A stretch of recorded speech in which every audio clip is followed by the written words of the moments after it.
Chapter 51. Their sister's wedding day arrived, and Jane and Elizabeth felt for her probably more than she felt for herself. The carriage was sent to meet them and they were to return in it by dinner time. Their arrival was dreaded by the elder Miss Bennets, and Jane more especially, who gave Lydia the feelings which would have attended herself, had she been the culprit, was wretched in the thought of what her sister must endure. They came. The family were assembled in the breakfast room to receive them. Smiles decked the face of Mrs. Bennet as the carriage drove up to the door. Her husband looked impenetrably grave, her daughters alarmed, anxious, uneasy. Lydia's voice was heard in the vestibule. The door was thrown open, and she ran into the room. Her mother stepped forwards, embraced her, and welcomed her with rapture, gave her hand with an affectionate smile to Wickham, who followed his lady, and wished them both joy, with an alacrity which shewed no doubt of their happiness. Their reception from Mr. Bennet, to whom they then turned, was not quite so cordial. His countenance rather gained in austerity, and he scarcely opened his lips. The easy assurance of the young couple, indeed, was enough to provoke him. Elizabeth was disgusted, and even Miss Bennet was shocked. Lydia was Lydia still, untamed, unabashed, wild, noisy, and fearless. She turned from sister to sister, demanding their congratulations, and when at length they all sat down, looked eagerly round the room, took notice of some little alteration in it, and observed with a laugh that it was a great while since she had been there. Wickham was not at all more distressed than herself, but his manners were always so pleasing that had his character and his marriage been exactly what they ought, his smiles and his easy address, while he claimed their relationship, would have delighted them all. Elizabeth had not before believed him quite equal to such assurance, but she sat down, resolving within herself to draw no limits in future to the impudence of an impudent man. She blushed, and Jane blushed, but the cheeks of the two who caused their confusion suffered no variation of color. There was no want of discourse. The bride and her mother could neither of them talk fast enough, and Wickham, who happened to sit near Elizabeth, began inquiring after his acquaintance in that neighborhood with a good-humored ease which she felt very unable to equal in her replies. They seemed each of them to have the happiest memories in the world. Nothing of the past was recollected with pain, and Lydia led voluntarily to subjects which her sisters would not have alluded to for the world. "Only think of its being 3 months, she cried, since I went away. It seems but a fortnight, I declare. And yet there have been things enough happened in the time. Good gracious! When I went away, I am sure I had no more idea of being married till I came back again, though I thought it would be very good fun if I was." Her father lifted up his eyes. Jane was distressed. Elizabeth looked expressively at Lydia, but she, who never heard nor saw anything of which she chose to be insensible, gaily continued, "Oh, Mamma, do the people hereabouts know I am married today? I was afraid they might not, and we overtook William Golding in his cockle, so I was determined he should know it, and so I let down the side glass next to him, and took off my glove, and let my hand just rest upon the window frame, so that he might see the ring, and then I bowed and smiled like anything." Elizabeth could bear it no longer. She got up and ran out of the room, and returned no more till she heard them passing through the hall to the dining parlor. She then joined them soon enough to see Lydia, with anxious parade, walk up to her mother's right hand, and hear her say to her eldest sister, "Ah, Jane, I take your place now, and you must go lower, because I am a married woman." It was not to be supposed that time would give Lydia that embarrassment, from which she had been so wholly free at first. Her ease and good spirits increased. She longed to see Mrs. Phillips, the Lucases, and all their other neighbors, and to hear herself called Mrs. Wickham by each of them. And in the meantime, she went after dinner to shew her ring and boast of being married to Mrs. Hill and the 2 housemaids. "Well, Mamma," said she, when they were all returned to the breakfast room, "and what do you think of my husband? Is not he a charming man? I am sure my sisters must all envy me. I only hope they may have half my good luck. They must all go to Brighton. That is the place to get husbands. What a pity it is, Mamma, we did not all go." "Very true, and if I had my will, we should. But my dear Lydia, I don't at all like your going such a way off. Must it be so?" "Oh, Lord!" "Yes, There is nothing in that. I shall like it of all things. You and Papa and my sisters must come down and see us. We shall be at Newcastle all the winter, and I dare say there will be some balls, and I will take care to get good partners for them all. I should like it beyond anything, said her mother. And then when you go away, you may leave one or two of my sisters behind you, and I dare say I shall get husbands for them before the winter is over. I thank you for my share of the favor, said Elizabeth, but I do not particularly like your way of getting husbands. Their visitors were not to remain above 10 days with them. Mr. Wickham had received his commission before he left London, and he was to join his regiment at the end of a fortnight. No one but Mrs. Bennet regretted that their stay would be so short, and she made the most of the time by visiting about with her daughter and having very frequent parties at home. These parties were acceptable to all. To avoid a family circle was even more desirable to such as did think than such as did not. Wickham's affection for Lydia was just what Elizabeth had expected to find it, not equal to Lydia's for him. She had scarcely needed her present observation to be satisfied, from the reason of things, that their elopement had been brought on by the strength of her love rather than by his. And she would have wondered why, without violently caring for her, he chose to elope with her at all, had she not felt certain that his flight was rendered necessary by distress of circumstances. And if that were the case, he was not the young man to resist an opportunity of having a companion. Lydia was exceedingly fond of him. He was her dear Wickham on every occasion. No one was to be put in competition with him.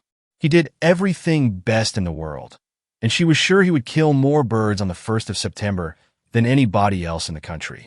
One morning, soon after their arrival, as she was sitting with her 2 elder sisters, she said to Elizabeth, "Lizzie, I never gave you an account of my wedding, I believe. You were not by when I told Mamma and the others all about it. Are not you curious to hear how it was managed?" "No, really," replied Elizabeth. "I think there cannot be too little said on the subject." "La! You are so strange. But I must tell you how it went off. We were married, you know, at St. Clement's, because Wickham's lodgings were in that parish, and it was settled that we should all be there by 11 o'clock. My uncle and aunt and I were to go together, and the others were to meet us at the church. Well, Monday morning came, and I was in such a fuss. I was so afraid, you know, that something would happen to put it off, and then I should have gone quite distracted. And there was my aunt. All the time I was dressing, preaching, and talking away, just as if she was reading a sermon. However, I did not hear above 1 word in 10, for I was thinking, you may suppose, of my dear Wickham. I longed to know whether he would be married in his blue coat. Well, and so we breakfasted at 10 as usual. I thought it would never be over, for, by the by, you are to understand that my uncle and aunt were horrid unpleasant all the time I was with them. If you'll believe me, I did not once put my foot out of doors, though I was there a fortnight. Not one party or scheme or anything. To be sure, London was rather thin, but however the little theatre was open. Well, and so just as the carriage came to the door, my uncle was called away upon business to that horrid man, Mr. Stone. And then, you know, when once they get together, there is no end of it. Well, I was so frightened I did not know what to do, for my uncle was to give me away. And if we were beyond the hour, we could not be married all day. But luckily he came back again in 10 minutes' time, and then we all set out. However, I recollected afterwards that if he had been prevented going, the wedding need not be put off, for Mr. Darcy might have done as well. "Mr. Darcy," repeated Elizabeth in utter amazement. "Oh, yes, he was to come there with Wickham, you know. But gracious me, I quite forgot. I ought not to have said a word about it. I promised them so faithfully. What will Wickham say? It was to be such a secret." "If it was to be secret," said Jane, "say not another word on the subject. You may depend upon my seeking no further." "Oh, certainly," said Elizabeth, though burning with curiosity. "We will ask you no questions." "Thank you," said Lydia, "for if you did, I should certainly tell you all, and then Wickham would be angry." On such encouragement to ask, Elizabeth was forced to put it out of her power by running away. But to live in ignorance on such a point was impossible, or at least it was impossible not to try for information. Mr. Darcy had been at her sister's wedding. It was exactly a scene, and exactly among people where he had apparently least to do and least temptation to go. Conjectures as to the meaning of it, rapid and wild, hurried into her brain, but she was satisfied with none. Those that best pleased her, as placing his conduct in the noblest light, seemed most improbable. She could not bear such suspense, and hastily seizing a sheet of paper, wrote a short letter to her aunt, to request an explanation of what Lydia had dropped, if it were compatible with the secrecy which had been intended. "You may readily comprehend," she added, "what my curiosity must be to know how a person unconnected with any of us, and comparatively speaking, a stranger to our family, should have been amongst you at such a time. Pray write instantly, and let me understand it, unless it is, for very cogent reasons, to remain in the secrecy which Lydia seems to think necessary, and then I must endeavor to be satisfied with ignorance. Not that I shall, though," she added to herself, as she finished the letter, "and my dear aunt, if you do not tell me in an honorable manner, I shall certainly be reduced to tricks and stratagems to find it out." Jane's delicate sense of honor would not allow her to speak to Elizabeth privately of what Lydia had let fall. Elizabeth was glad of it, till it appeared whether her inquiries would receive any satisfaction. She had rather be without a confidant. Chapter 52. Elizabeth had the satisfaction of receiving an answer to her letter as soon as she possibly could. She was no sooner in possession of it than, hurrying into the little copse, where she was least likely to be interrupted, she sat down on one of the benches and prepared to be happy, for the length of the letter convinced her that it did not contain a denial. Grassetchett Street, September 6th.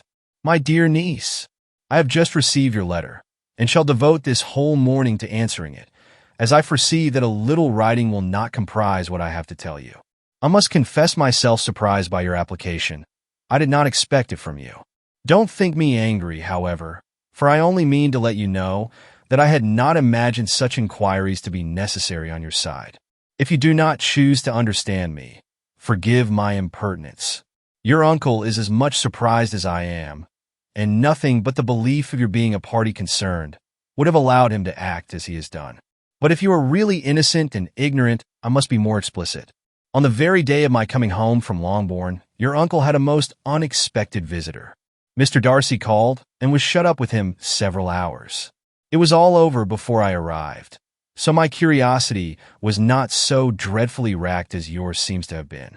He came to tell Mr. Gardiner that he had found out where your sister and Mr. Wickham were, and that he had seen and talked with them both. Wickham repeatedly, Lydia once. From what I can collect, he left Derbyshire only one day after ourselves, and came to town with the resolution of hunting for them. The motive professed was his conviction of its being owing to himself that Wickham's worthlessness had not been so well known as to make it impossible for any young woman of character to love or confide in him. He generously imputed the whole to his mistaken pride, and confessed that he had before thought it beneath him to lay his private actions open to the world. His character was to speak for itself. He called it, therefore, his duty to step forward and endeavor to remedy an evil which had been brought on by himself. If he had another motive, I am sure it would never disgrace him. He had been some days in town before he was able to discover them, but he had something to direct his search which was more than we had, and the consciousness of this was another reason for his resolving to follow us. There is a lady, it seems, a Mrs. Young, who was some time ago governess to Miss Darcy, and was dismissed from her charge on some cause of disapprobation, though he did not say what. She then took a large house in Edward Street, and has since maintained herself by letting lodgings.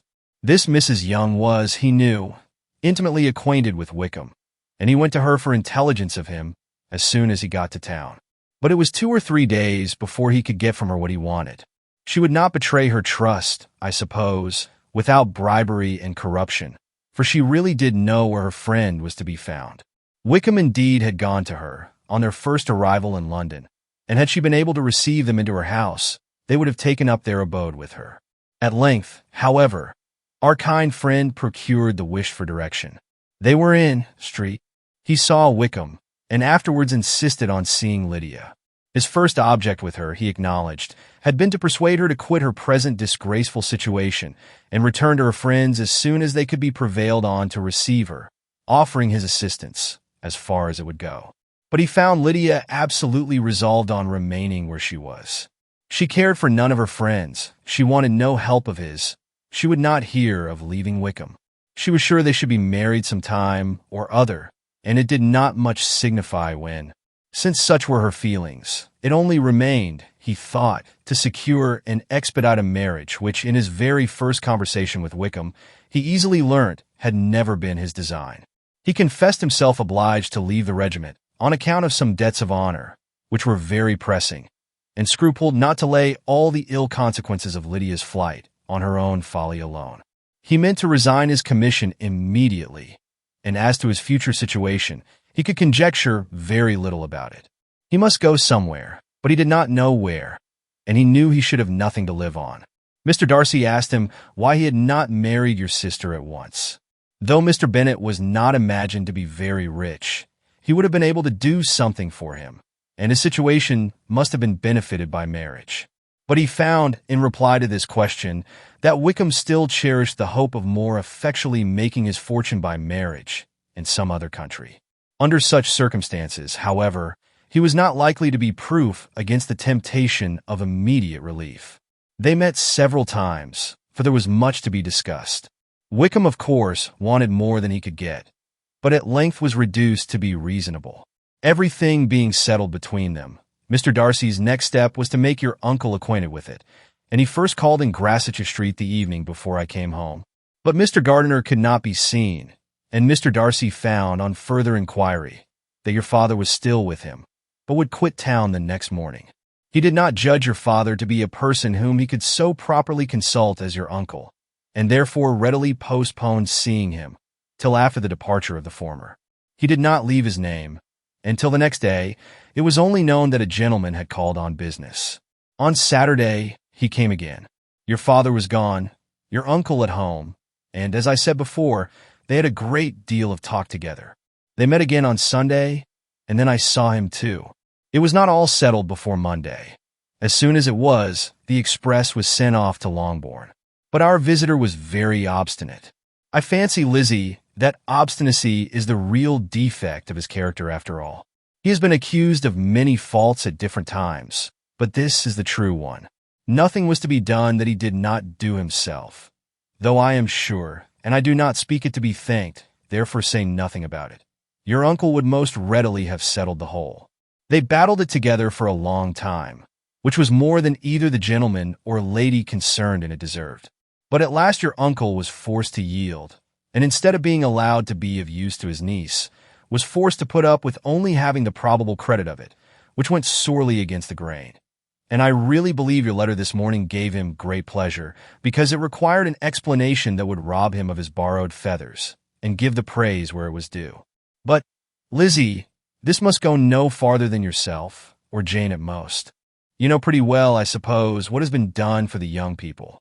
His debts are to be paid, amounting, I believe, to considerably more than £1,000, another 1,000 in addition to her own settled upon her, and his commission purchased. The reason why all this was to be done by him alone was such as I have given above. It was owing to him, to his reserve and want of proper consideration, that Wickham's character had been so misunderstood, and consequently that he had been received and noticed as he was. Perhaps there was some truth in this, though I doubt whether his reserve, or anybody's reserve, can be answerable for the event. But in spite of all this fine talking, my dear Lizzie, you may rest perfectly assured that your uncle would never have yielded, if we had not given him credit for another interest in the affair. When all this was resolved on, he returned again to his friends, who were still staying at Pemberley. But it was agreed that he should be in London once more when the wedding took place, and all money matters were then to receive the last finish. I believe I have now told you everything. It is a relation which you tell me is to give you great surprise. I hope at least it will not afford you any displeasure. Lydia came to us, and Wickham had constant admission to the house. He was exactly what he had been when I knew him in Hertfordshire, but I would not tell you how little I was satisfied with her behavior while she stayed with us, if I had not perceived, by Jane's letter last Wednesday, that her conduct on coming home was exactly of a piece with it, and therefore what I now tell you can give you no fresh pain. I talked to her repeatedly in the most serious manner, representing to her all the wickedness of what she had done and all the unhappiness she had brought on her family. If she heard me, it was by good luck, for I am sure she did not listen. I was sometimes quite provoked, but then I recollected my dear Elizabeth and Jane, and for their sakes had patience with her. Mr. Darcy was punctual in his return, and as Lydia informed you, attended the wedding. He dined with us the next day, and was to leave town again on Wednesday or Thursday. Will you be very angry with me, my dear Lizzie, if I take this opportunity of saying what I was never bold enough to say before, how much I like him? His behavior to us has, in every respect, been as pleasing as when we were in Derbyshire. His understanding and opinions all please me. He wants nothing but a little more liveliness, and that, if he marry prudently, his wife may teach him. I thought him very sly. He hardly ever mentioned your name, but slyness seems the fashion. Pray forgive me if I have been very presuming, or at least do not punish me so far as to exclude me from P. I shall never be quite happy till I have been all round the park. A low phaeton with a nice little pair of ponies would be the very thing. But I must write no more. The children have been wanting me this half hour. Yours, very sincerely, M. Gardiner. The contents of this letter threw Elizabeth into a flutter of spirits, in which it was difficult to determine whether pleasure or pain bore the greatest share. The vague and unsettled suspicions which uncertainty had produced of what Mr. Darcy might have been doing to forward her sister's match, which she had feared to encourage, as an exertion of goodness too great to be probable, and at the same time dreaded to be just from the pain of obligation, were proved beyond their greatest extent to be true. He had followed them purposely to town. He had taken on himself all the trouble and mortification attendant on such a research, in which supplication had been necessary to a woman whom he must abominate and despise, and where he was reduced to frequently meet, reason with, persuade, and finally bribe, the man whom he always most wished to avoid, and whose very name it was punishment to him to pronounce. He had done all this for a girl whom he could neither regard nor esteem. Her heart did whisper that he had done it for her, but it was a hope shortly checked by other considerations, and she soon felt that even her vanity was insufficient, when required to depend on his affection for her, for a woman who had already refused him, as able to overcome a sentiment so natural as abhorrence against relationship with Wickham. Brother-in-law of Wickham. Every kind of pride must revolt from the connection. He had to be sure done much. She was ashamed to think how much. But he had given a reason for his interference, which asked no extraordinary stretch of belief. It was reasonable that he should feel he had been wrong. He had liberality, and he had the means of exercising it. And though she would not place herself as his principal inducement, she could, perhaps, believe that remaining partiality for her might assist his endeavors in a cause where her peace of mind must be materially concerned. It was painful, exceedingly painful, to know that they were under obligations to a person who could never receive a return. They owed the restoration of Lydia, her character, everything to him. Oh, how heartily did she grieve over every ungracious sensation she had ever encouraged, every saucy speech she had ever directed towards him. For herself she was humbled, but she was proud of him, proud that in a cause of compassion and honor he had been able to get the better of himself. She read over her aunt's commendation of him again and again. It was hardly enough, but it pleased her. She was even sensible of some pleasure, though mixed with regret, on finding how steadfastly both she and her uncle had been persuaded that affection and confidence subsisted between Mr. Darcy and herself. She was roused from her seat and her reflections by some one's approach, and before she could strike into another path, she was overtaken by Wickham. "I am afraid I interrupt your solitary ramble, my dear sister," said he, as he joined her. "You certainly do," she replied with a smile, "but it does not follow that the interruption must be unwelcome. I should be sorry indeed if it were. We were always good friends, and now we are better. True. Are the others coming out? I do not know. Mrs. Bennet and Lydia are going in the carriage to Meriden. And so, my dear sister, I find from our uncle and aunt that you have actually seen Pemberley." She replied in the affirmative. "I almost envy you the pleasure, and yet I believe it would be too much for me, or else I could take it in my way to Newcastle. And you saw the old housekeeper, I suppose? Poor Reynolds, she was always very fond of me. But of course she did not mention my name to you. Yes, she did. And what did she say? That you were gone into the army, and she was afraid had not turned out well. At such a distance as that, things are strangely misrepresented. Certainly, he replied, biting his lips. Elizabeth hoped she had silenced him, but he soon afterwards said, I was surprised to see Darcy in town last month. We passed each other several times. I wonder what he could be doing there. Perhaps preparing for his marriage with Miss de Bourgh, said Elizabeth. It must be something particular to take him there at this time of year. Undoubtedly. Did you see him while you were at Lambton? I thought I understood from the gardeners that you had. Yes, he introduced us to his sister. And do you like her? Very much. I have heard, indeed, that she is uncommonly improved within this year or two. When I last saw her, she was not very promising. I am very glad you liked her. I hope she will turn out well. I dare say she will. She has got over the most trying age. Did you go by the village of Kimpton? I do not recollect that we did. I mention it because it is the living which I ought to have had.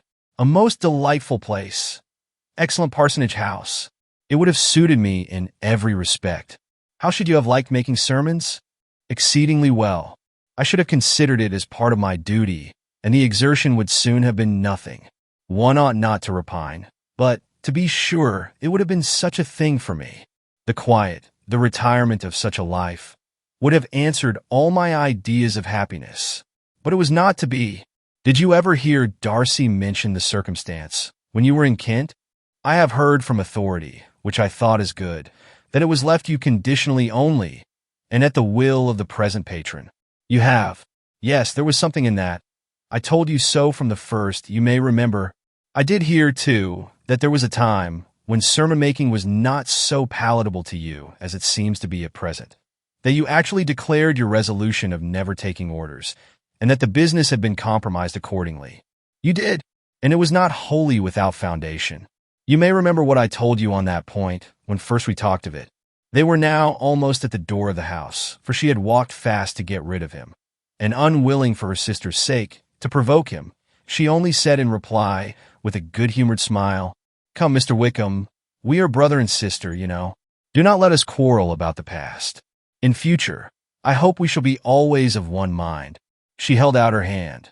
He kissed it with affectionate gallantry, though he hardly knew how to look, and they entered the house. Chapter 53. Mr. Wickham was so perfectly satisfied with this conversation that he never again distressed himself or provoked his dear sister Elizabeth by introducing the subject of it, and she was pleased to find that she had said enough to keep him quiet. The day of his and Lydia's departure soon came, and Mrs. Bennet was forced to submit to a separation, which, as her husband by no means entered into her scheme of their all going to Newcastle, was likely to continue at least a 12-month. "Oh, my dear Lydia," she cried, "when shall we meet again?" "Oh, Lord, I don't know. Not these 2 or 3 years, perhaps. Write to me very often, my dear. As often as I can. But you know married women have never much time for writing. My sisters may write to me. They will have nothing else to do." Mr. Wickham's adieus were much more affectionate than his wife's. He smiled, looked handsome, and said many pretty things. "He is as fine a fellow," said Mr. Bennet, as soon as they were out of the house, "as ever I saw. He simpers and smirks and makes love to us all. I am prodigiously proud of him. I defy even Sir William Lucas himself to produce a more valuable son-in-law." The loss of her daughter made Mrs. Bennet very dull for several days. "I often think," said she, "that there is nothing so bad as parting with one's friends. One seems so forlorn without them." "This is the consequence, you see, madam, of marrying a daughter," said Elizabeth. "It must make you better satisfied that your other four is single. It is no such thing. Lydia does not leave me because she is married, but only because her husband's regiment happens to be so far off. If that had been nearer, she would not have gone so soon." But the spiritless condition which this event threw her into was shortly relieved, and her mind opened again to the agitation of hope by an article of news, which then began to be in circulation. The housekeeper at Netherfield had received orders to prepare for the arrival of her master, who was coming down in a day or two, to shoot there for several weeks. Mrs. Bennet was quite in the fidgets. She looked at Jane and smiled, and shook her head by turns. Well, and so Mr. Bingley is coming down, sister, for Mrs. Phillips first brought her the news. Well, so much the better. Not that I care about it, though. He is nothing to us, you know, and I'm sure I never want to see him again. But, however, he is very welcome to come to Netherfield, if he likes it. And who knows what may happen. But that is nothing to us. You know, sister, we agreed long ago never to mention a word about it. And so, is it quite certain he is coming? You may depend on it, replied the other, for Mrs. Nichols was in Meriden last night. I saw her passing by, and went out myself on purpose to know the truth of it, and she told me that it was certain true. He comes down on Thursday at the latest, very likely on Wednesday. She was going to the butcher's, she told me, on purpose to order in some meat on Wednesday, and she has got 3 couple of ducks just fit to be killed. Miss Bennet had not been able to hear of his coming, without changing color. It was many months since she had mentioned his name to Elizabeth. But now, as soon as they were alone together, she said, I saw you look at me today, Lizzie, when my aunt told us of the present report, and I know I appeared distressed. But don't imagine it was from any silly cause. I was only confused for the moment because I felt that I should be looked at. I do assure you that the news does not affect me either with pleasure or pain. I am glad of one thing, that he comes alone, because we shall see the less of him. Not that I am afraid of myself, but I dread other people's remarks. Elizabeth did not know what to make of it. Had she not seen him in Derbyshire, she might have supposed him capable of coming there, with no other view than what was acknowledged. But she still thought him partial to Jane, and she wavered as to the greater probability of his coming there with his friend's permission, or being bold enough to come without it. Yet it is hard, she sometimes thought, that this poor man cannot come to a house, which he has legally hired, without raising all this speculation. I will leave him to himself. In spite of what her sister declared, and really believed to be her feelings, in the expectation of his arrival, Elizabeth could easily perceive that her spirits were affected by it. They were more disturbed, more unequal, than she had often seen them. The subject which had been so warmly canvassed between their parents, about a 12-month ago, was now brought forward again. As soon as ever Mr. Bingley comes, my dear, said Mrs. Bennet, you will wait on him, of course. No. You forced me into visiting him last year, and promised if I went to see him, he should marry one of my daughters. But it ended in nothing, and I will not be sent on a fool's errand again. His wife represented to him how absolutely necessary such an attention would be from all the neighboring gentlemen, on his returning to Netherfield. "'Tis an etiquette I despise," said he. "If he wants our society, let him seek it. He knows where we live. I will not spend my hours in running after my neighbors every time they go away and come back again. Well, all I know is that it will be abominably rude if you do not wait on him. But, however, that shan't prevent my asking him to dine here. I am determined. We must have Mrs. Long and the Gouldings soon. That will make 13 with ourselves, so there will be just room at table for him." Consoled by this resolution, she was the better able to bear her husband's incivility, though it was very mortifying to know that her neighbors might all see Mr. Bingley in consequence of it, before they did. As the day of his arrival drew near, "I begin to be sorry that he comes at all," said Jane to her sister. "It would be nothing. I could see him with perfect indifference, but I can hardly bear to hear it thus perpetually talked of. My mother means well, but she does not know. No one can know how much I suffer from what she says. Happy shall I be when his stay at Netherfield is over." "I wish I could say anything to comfort you," replied Elizabeth, "but it is wholly out of my power. You must feel it, and the usual satisfaction of preaching patience to a sufferer is denied me, because you have always so much." Mr. Bingley arrived. Mrs. Bennet, through the assistance of servants, contrived to have the earliest tidings of it, that the period of anxiety and fretfulness on her side might be as long as it could. She counted the days that must intervene before their invitation could be sent, hopeless of seeing him before. But on the 3rd morning after his arrival in Hertfordshire, she saw him from her dressing-room window enter the paddock and ride towards the house. Her daughters were eagerly called to partake of her joy. Jane resolutely kept her place at the table, but Elizabeth, to satisfy her mother, went to the window. She looked. She saw Mr. Darcy with him, and sat down again by her sister. "There is a gentleman with him, Mamma," said Kitty. "Who can it be?" "Some acquaintance or other, my dear, I suppose. I am sure I do not know." "La," replied Kitty. "It looks just like that man that used to be with him before. Mr. What's his name? That tall, proud man. Good gracious! Mr. Darcy. And so it does, I vow. Well, any friend of Mr. Bingley's will always be welcome here, to be sure. But else I must say that I hate the very sight of him." Jane looked at Elizabeth with surprise and concern. She knew but little of their meeting in Derbyshire, and therefore felt for the awkwardness which must attend her sister in seeing him almost for the first time after receiving his explanatory letter. Both sisters were uncomfortable enough. Each felt for the other, and of course for themselves, and their mother talked on, of her dislike of Mr. Darcy, and her resolution to be civil to him only as Mr. Bingley's friend, without being heard by either of them. But Elizabeth had sources of uneasiness which could not be suspected by Jane, to whom she had never yet had courage to shew Mrs. Gardiner's letter, or to relate her own change of sentiment towards him.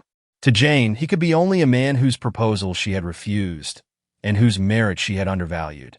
But to her own more extensive information, he was the person to whom the whole family were indebted for the first of benefits, and whom she regarded herself with an interest, if not quite so tender, at least as reasonable and just, as what Jane felt for Bingley. Her astonishment at his coming to Netherfield, to Longbourn, and voluntarily seeking her again, was almost equal to what she had known on first witnessing his altered behavior in Derbyshire. The color which had been driven from her face returned for half a minute with an additional glow, and a smile of delight added luster to her eyes, as she thought for that space of time that his affection and wishes must still be unshaken. But she would not be secure. "Let me first see how he behaves," said she. "It will then be early enough for expectation." She sat intently at work, striving to be composed, and without daring to lift up her eyes, till anxious curiosity carried them to the face of her sister, as the servant was approaching the door. Jane looked a little paler than usual, but more sedate than Elizabeth had expected. On the gentleman's appearing, her color increased. Yet she received them with tolerable ease, and with a propriety of behavior equally free from any symptom of resentment, or any unnecessary complaisance. Elizabeth said as little to either as civility would allow, and sat down again to her work with an eagerness which it did not often command. She had ventured only one glance at Darcy. He looked serious as usual, and she thought, more as he had been used to look in Hertfordshire than as she had seen him at Pemberley. But perhaps he could not in her mother's presence be what he was before her uncle and aunt. It was a painful, but not an improbable conjecture. Bingley she had likewise seen for an instant, and in that short period saw him looking both pleased and embarrassed. He was received by Mrs. Bennet with a degree of civility which made her two daughters ashamed, especially when contrasted with the cold and ceremonious politeness of her curtsy and address to his friend.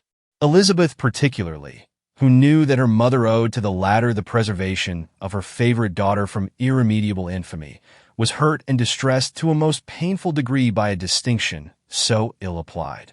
Darcy, after inquiring of her how Mr. and Mrs. Gardiner did, a question which she could not answer without confusion, said scarcely anything. He was not seated by her. Perhaps that was the reason of his silence. But it had not been so in Derbyshire. There he had talked to her friends, when he could not to herself.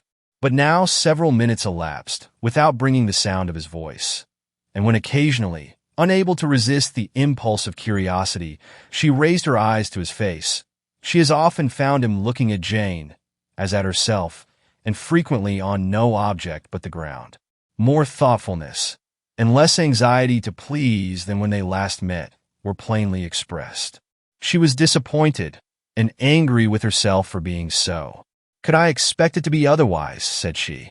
"Yet why did he come?" She was in no humor for conversation with any one but himself, and to him she had hardly courage to speak. She inquired after his sister, but could do no more. "It is a long time, Mr. Bingley, since you went away," said Mrs. Bennet. He readily agreed to it. "I began to be afraid you would never come back again. People did say You meant to quit the place entirely at Michaelmas. But, however, I hope it is not true. A great many changes have happened in the neighborhood since you went away. Miss Lucas is married and settled.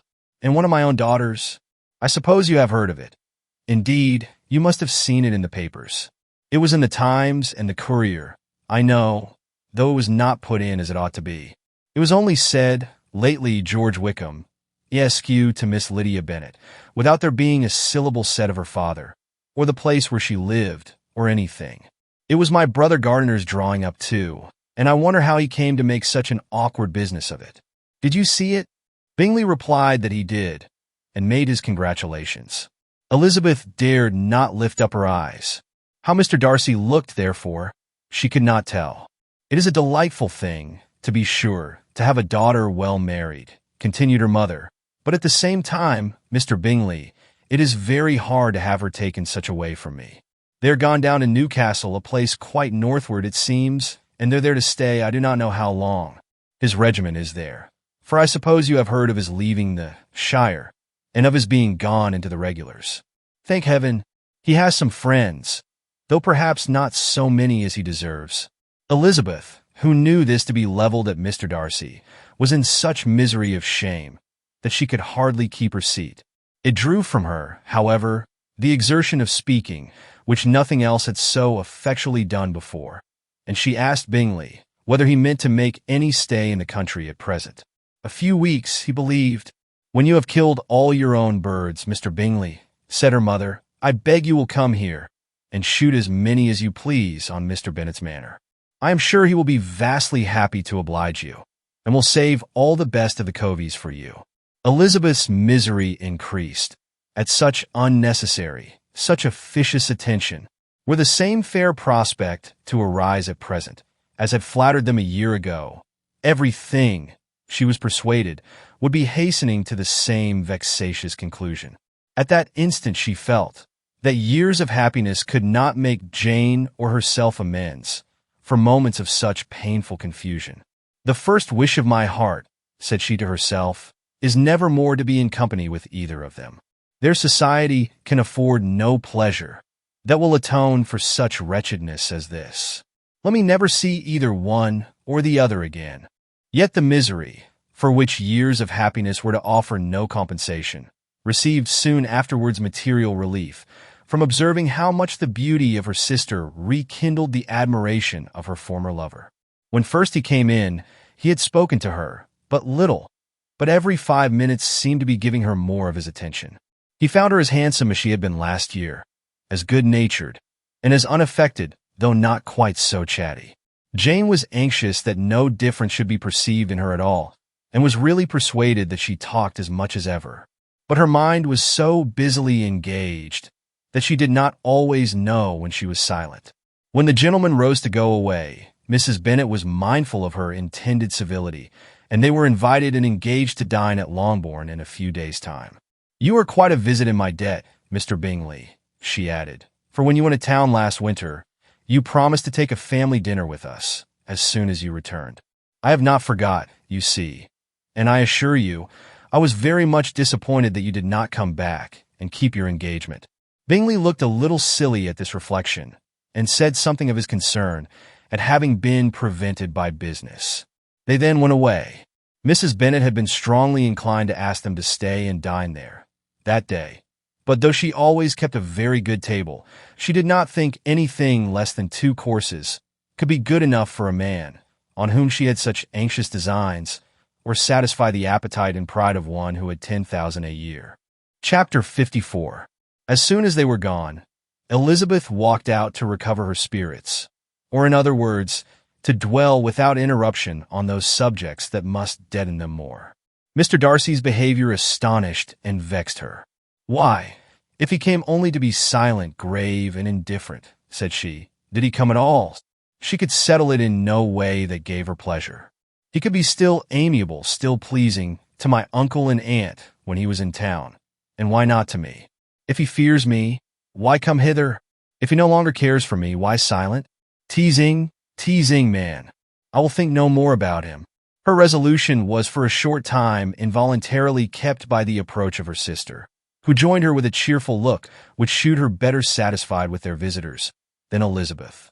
"Now," said she, "that this first meeting is over, I feel perfectly easy.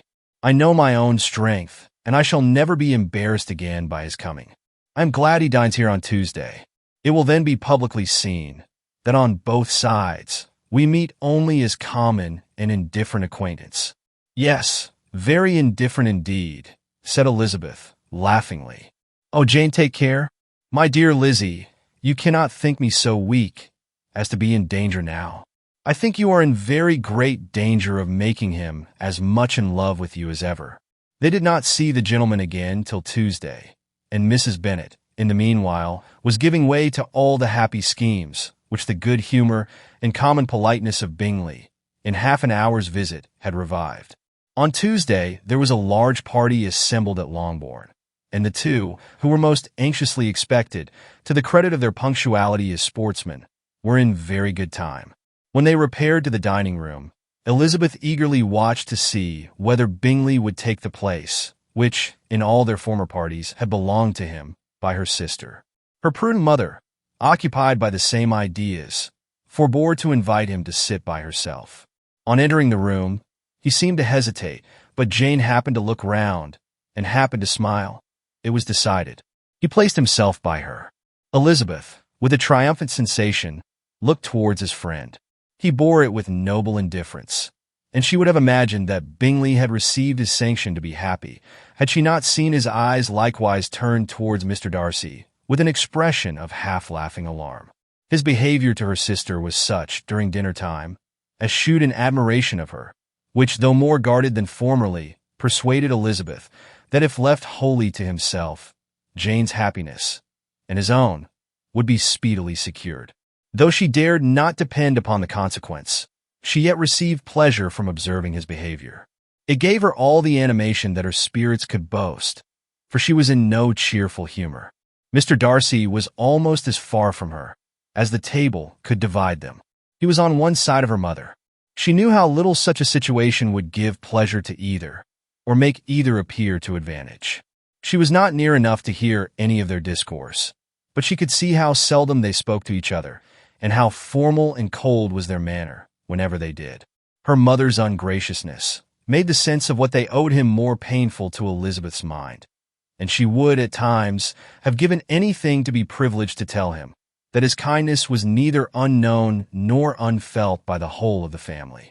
She was in hopes that the evening would afford some opportunity of bringing them together, that the whole of the visit would not pass away without enabling them to enter into something more of conversation than the mere ceremonious salutation attending his entrance.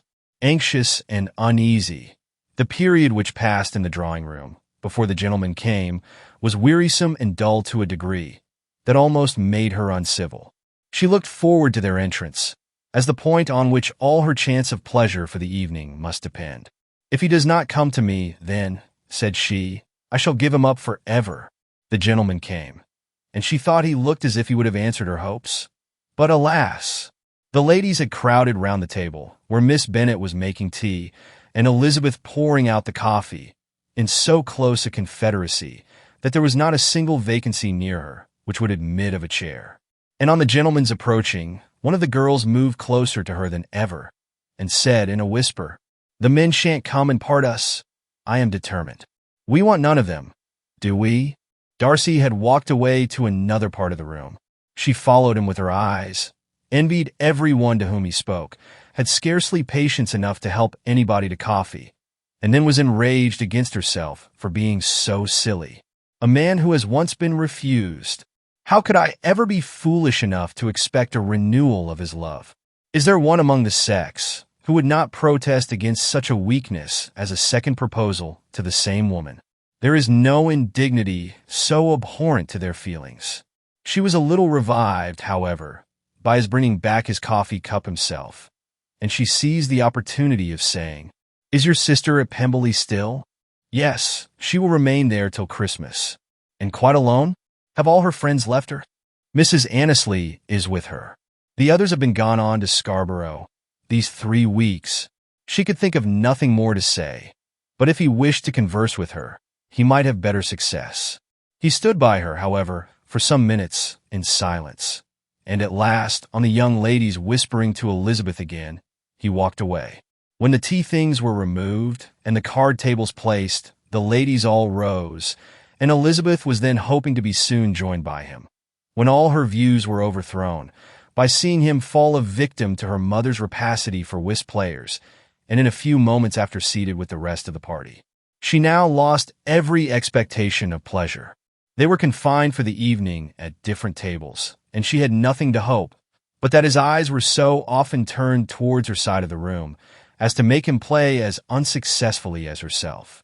Mrs. Bennet had designed to keep the two Netherfield gentlemen to supper, but their carriage was unluckily ordered before any of the others, and she had no opportunity of detaining them. "Well, girls," said she, as soon as they were left to themselves, "what say you to the day? I think everything has passed off uncommonly well, I assure you. The dinner was as well dressed as any I ever saw. The venison was roasted to a turn, and everybody said they never saw so fat a haunch. The soup was 50 times better than what we had at the Lucases last week, and even Mr. Darcy acknowledged that the partridges were remarkably well done, and I suppose he has 2 or 3 French cooks at least. And my dear Jane, I never saw you look in greater beauty. Mrs. Long said so too, for I asked her whether you did not. And what do you think she said besides? Ah, Mrs. Bennet, we shall have her at Netherfield at last. She did indeed. I do think Mrs. Long is as good a creature as ever lived, and her nieces are very pretty behaved girls, and not at all handsome. I like them prodigiously." Mrs. Bennet, in short, was in very great spirits. She had seen enough of Bingley's behavior to Jane to be convinced that she would get him at last, and her expectations of advantage to her family, when in a happy humor, were so far beyond reason that she was quite disappointed at not seeing him there again the next day to make his proposals. "It has been a very agreeable day," said Miss Bennet to Elizabeth. "The party seems so well selected, so suitable one with the other. I hope we may often meet again." Elizabeth smiled. "Lizzie, you must not do so. You must not suspect me. It mortifies me. I assure you that I have now learnt to enjoy his conversation as an agreeable and sensible young man, without having a wish beyond it. I am perfectly satisfied from what his manners now are, that he never had any design of engaging my affection. It is only that he is blessed with greater sweetness of address, and a stronger desire of generally pleasing than any other man." "You are very cruel," said her sister. "You will not let me smile, and are provoking me to it every moment. How hard it is in some cases to be believed, and how impossible in others. But why should you wish to persuade me that I feel more than I acknowledge? That is a question which I hardly know how to answer. We all love to instruct, though we can teach only what is not worth knowing. Forgive me, and if you persist in indifference, do not make me your confidant." Chapter 55. A few days after this visit, Mr. Bingley called again, and alone. His friend had left him that morning for London, but was to return home in 10 days' time. He sat with them above an hour, and was in remarkably good spirits. Mrs. Bennet invited him to dine with them, but with many expressions of concern, he confessed himself engaged elsewhere. "Next time you call," said she, "I hope we shall be more lucky." He should be particularly happy at any time, and see. And if she would give him leave, would take an early opportunity of waiting on them. "Can you come tomorrow?" Yes, he had no engagement at all for tomorrow, and her invitation was accepted with alacrity. He came, and in such very good time that the ladies were none of them dressed. In ran Mrs. Bennet to her daughter's room, in her dressing gown, and with her hair half finished, crying out, "My dear Jane, make haste and hurry down. He is come. Mr. Bingley is come. He is indeed. Make haste, make haste. Here, Sarah, come to Miss Bennet this moment, and help her on with her gown. Never mind Miss Lizzie's hair. We will be down as soon as we can," said Jane. "But I dare say Kitty is forwarder than either of us, for she went upstairs half an hour ago." "Oh, hang Kitty! What is she to do with it? Come, be quick, be quick. Where is your sash, my dear?" But when her mother was gone, Jane would not be prevailed on to go down without one of her sisters.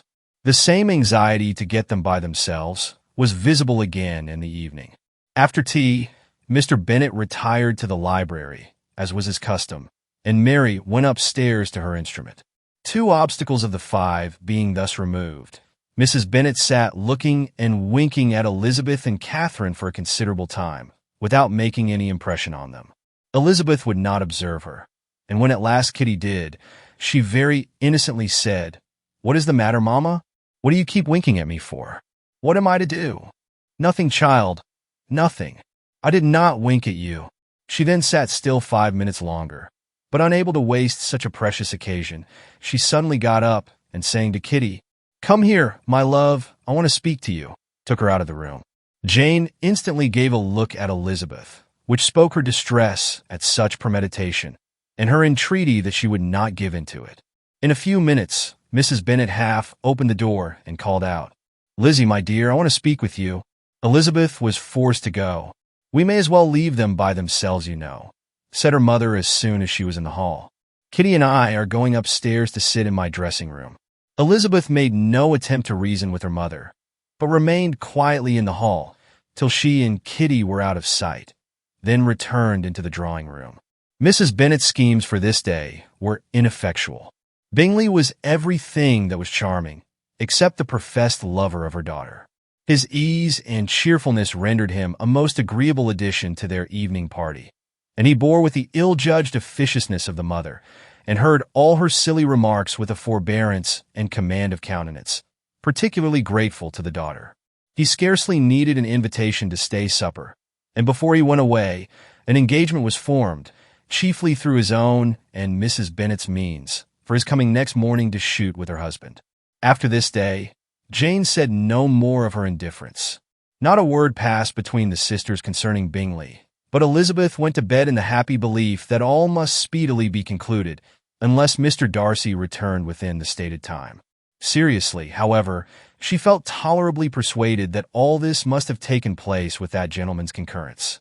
Bingley was punctual to his appointment, and he and Mr. Bennet spent the morning together, as had been agreed on.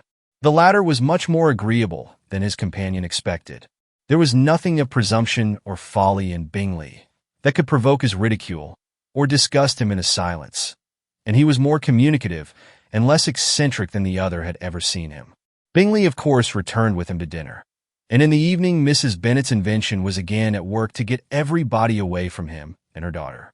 Elizabeth, who had a letter to write, went into the breakfast room for that purpose soon after tea, for as the others were all going to sit down to cards, she could not be wanted to counteract her mother's schemes.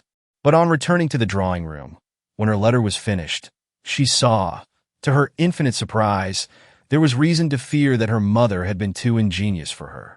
On opening the door, she perceived her sister and Bingley standing together over the hearth, as if engaged in earnest conversation, and had this led to no suspicion, the faces of both as they hastily turned round and moved away from each other would have told it all. Their situation was awkward enough, but hers, she thought, was still worse.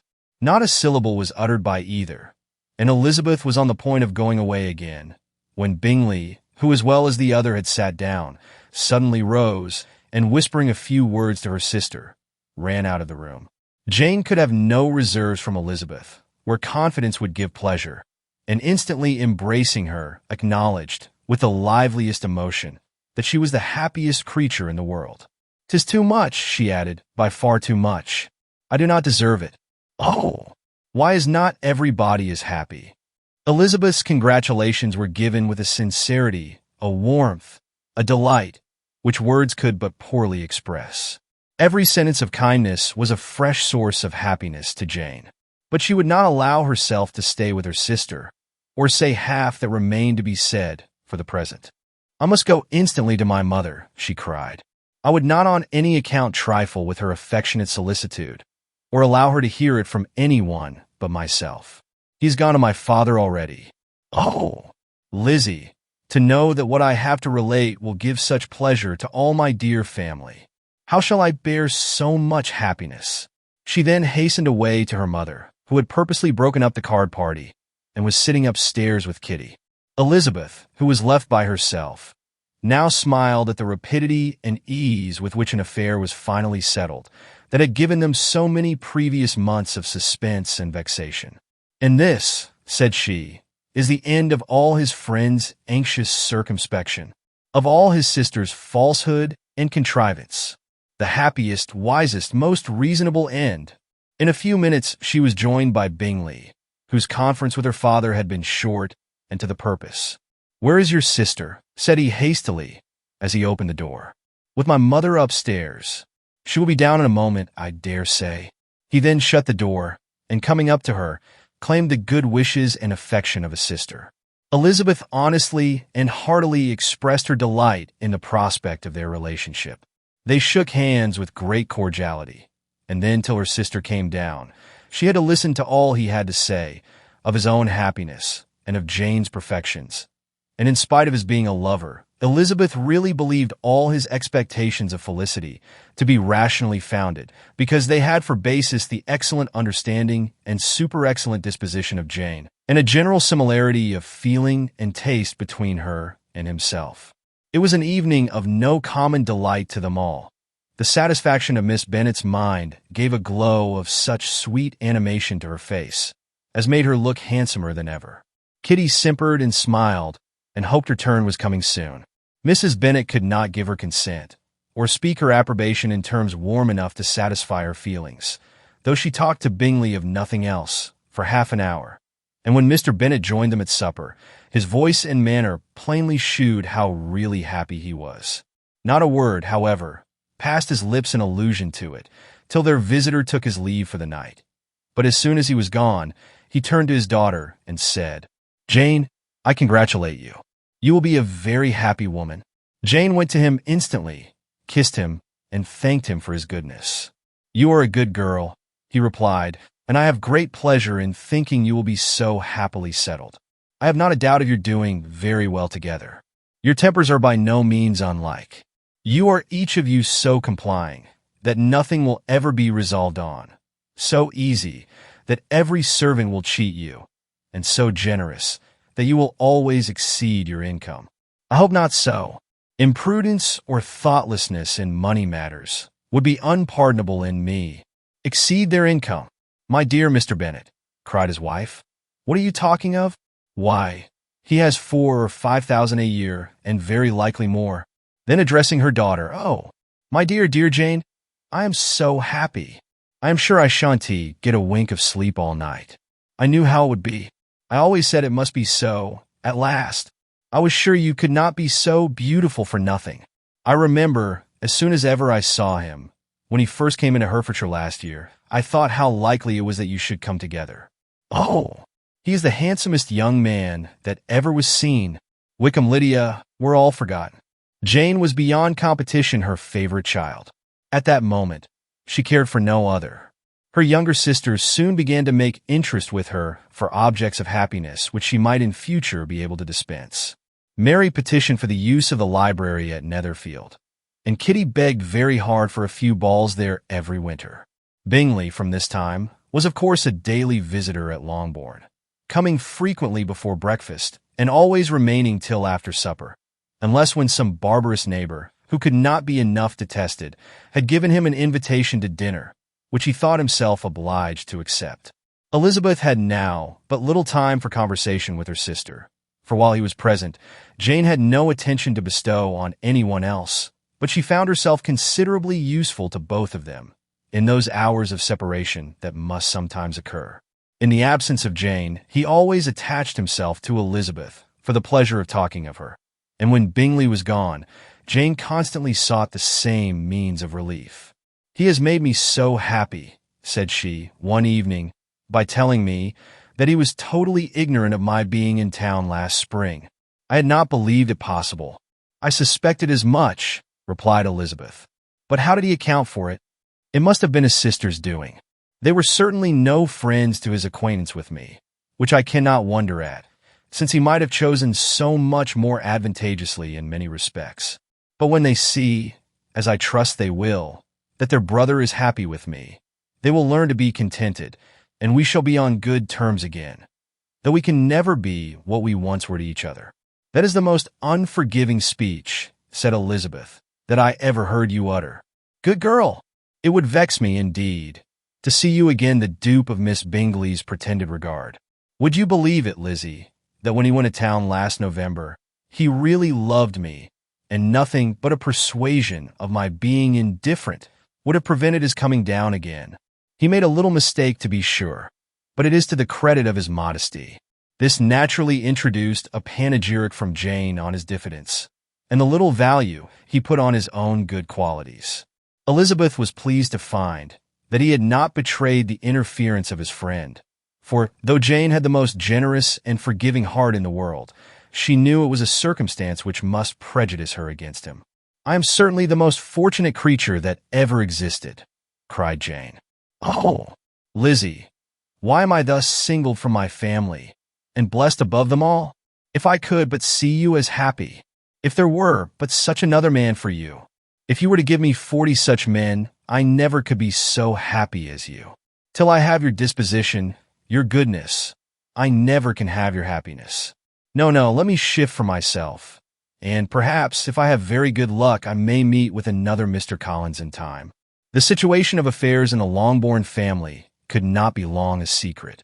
Mrs. Bennet was privileged to whisper it to Mrs. Phillips, and she ventured, without any permission, to do the same by all her neighbors in Meriden. The Bennets were speedily pronounced to be the luckiest family in the world, though only a few weeks before, when Lydia had first run away, they had been generally proved to be marked out for misfortune. Chapter 56. One morning, about a week after Bingley's engagement with Jane had been formed, as he and the females of the family were sitting together in the dining room, their attention was suddenly drawn to the window by the sound of a carriage, and they perceived a chaise and four driving up the lawn. It was too early in the morning for visitors, and besides, the equipage did not answer to that of any of their neighbors. The horses were post, and neither the carriage nor the livery of the servant who preceded it were familiar to them. As it was certain, however, that somebody was coming, Bingley instantly prevailed on Miss Bennet to avoid the confinement of such an intrusion, and walk away with him into the shrubbery. They both set off, and the conjectures of the remaining three continued, though with little satisfaction, till the door was thrown open, and their visitor entered. It was Lady Catherine de Bourgh. They were, of course, all intending to be surprised, but their astonishment was beyond their expectation, and on the part of Mrs. Bennet and Kitty, though she was perfectly unknown to them, even inferior to what Elizabeth felt. She entered the room with an air more than usually ungracious, made no other reply to Elizabeth's salutation than a slight inclination of the head, and sat down without saying a word.